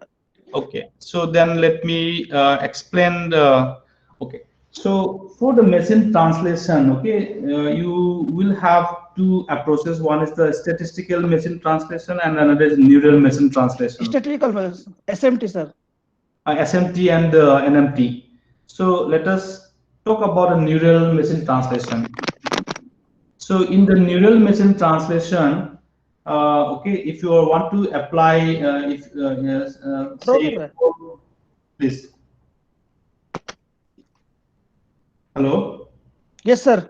Yeah. So if I talk about this neural machine translation, okay, then the basic model that you are going to use is something called sequence to sequence model.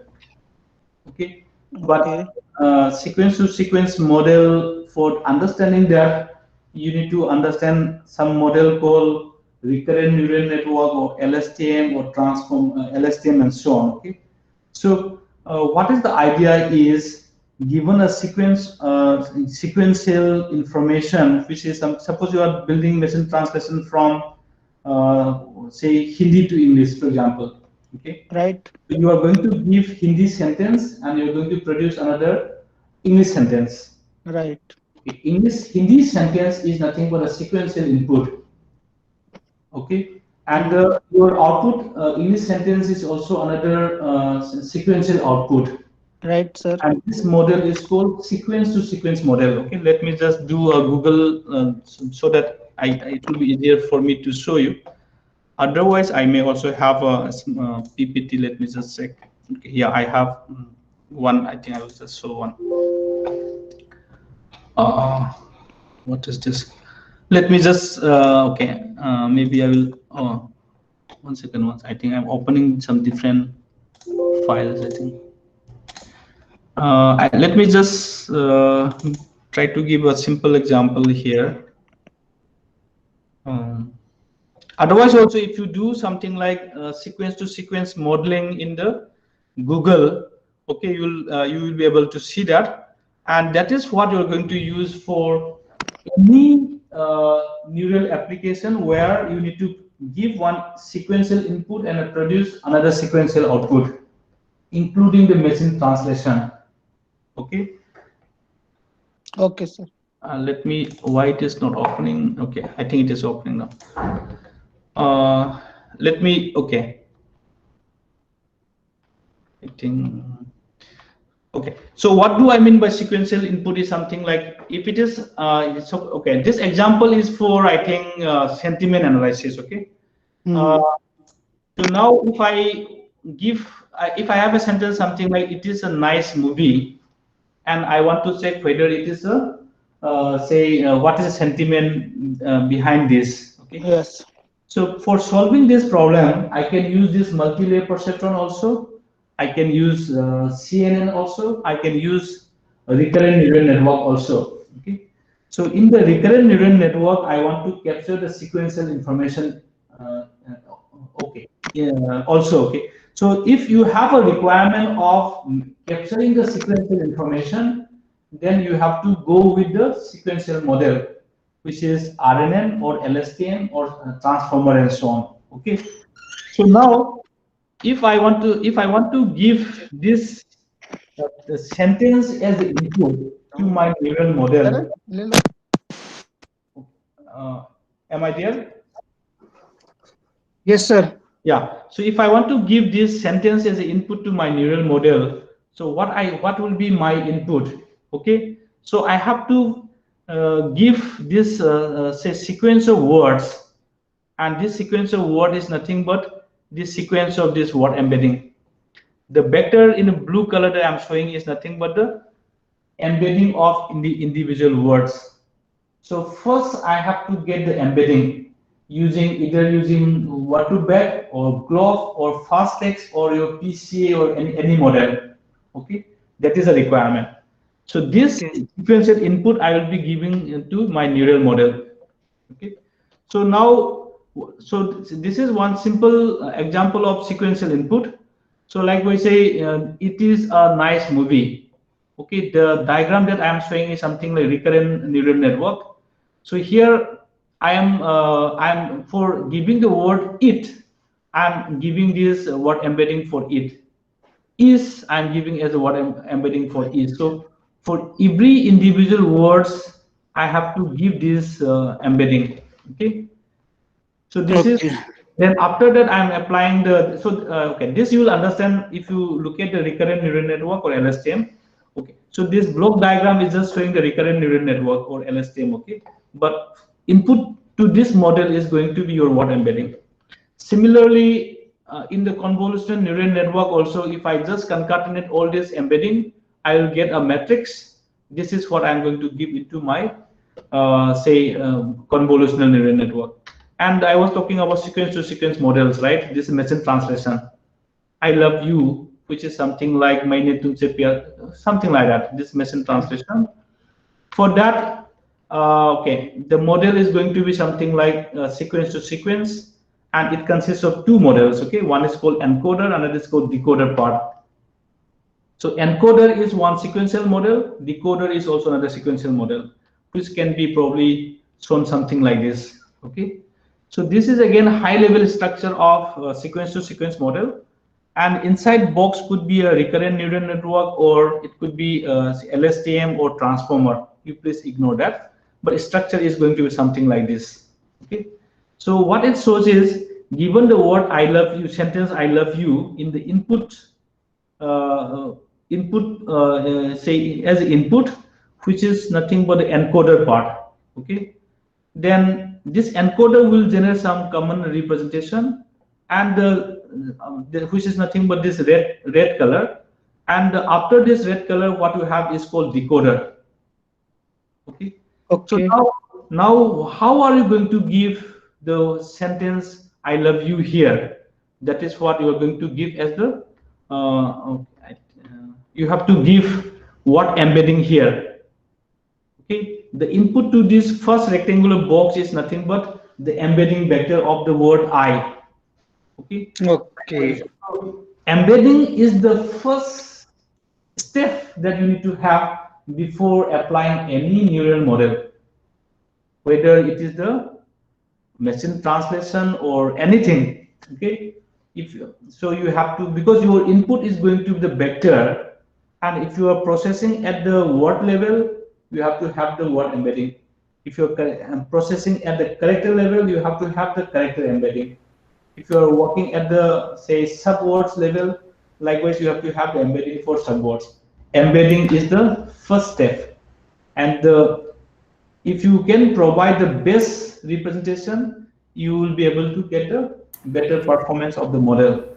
So embedding is a very important step in any neural NLP. Not only the neural, even from the for the classical say machine learning task, if you have the good representation, your model performance will be high. Okay, so embedding is the first requirement. Okay, so I think I just take one opportunity to say probably talk something about my lab, just to show that, because it is related to this topic. Okay, I'm just, so if you have some Google search on something like OSINT lab, IIT Guwahati. So I'm leading open source intelligence group in IIT Guwahati. This is the lab site, and this is there is a tool which is called. Mess will be closed. What time? It's closed. So, by 10:50 or 10. Okay. So this is the tool called Bisle-Sakhi. What happened is, this is the social media analytic tools for Twitter datasets. Okay. Here you can perform many analysis here. So you can see that currently every day we probably monitor about 20 to 30 lakhs incoming tweets, and we at the granularity of 10 seconds. And the plot that you have seen is for the last 15 minutes for the hashtag something like this is maybe the one of the popular hashtags now currently trending. But what is my interest here is many say modules you'll find here. This is for sentiment analysis, then network analysis, spam detection, and so on. Behind all these modules, okay, this embedding is the first step. Okay, so that is to get the first hand representation of that. Okay? And just to give some another information towards embedding is that, so we have just talked about the word embedding. Okay, but you also know that in the real world problem, most of the real world problem can also be represented by a network.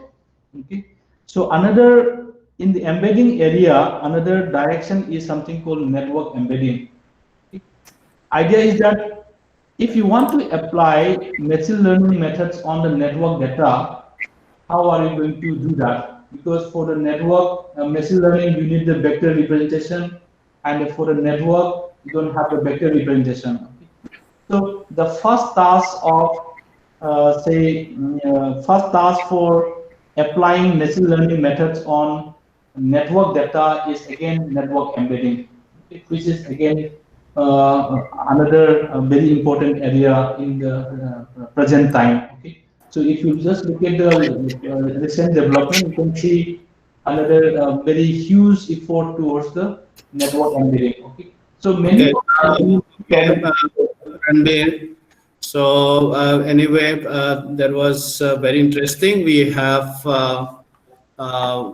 many more questions. We know that we have many more questions to be discussed. This we can take it offline. And now because the participants, we have some time. In the interest of time, the other questions can be offline, or say maybe through some email or kind of interactions with the speaker. Now is just something. Thank you, sir. Thank you so much, sir, for your valuable time. Thank you, sir. So sorry for crossing the time.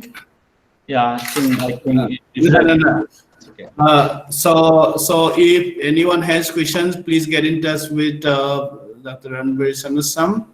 And for further communications, please share your email ID also, so that there can be further contact. Thank you, sir. Thank you, so much, sir. everyone. Thank you, everyone, for today's session. From tomorrow, we'll be starting from 9:30 a.m. in the morning.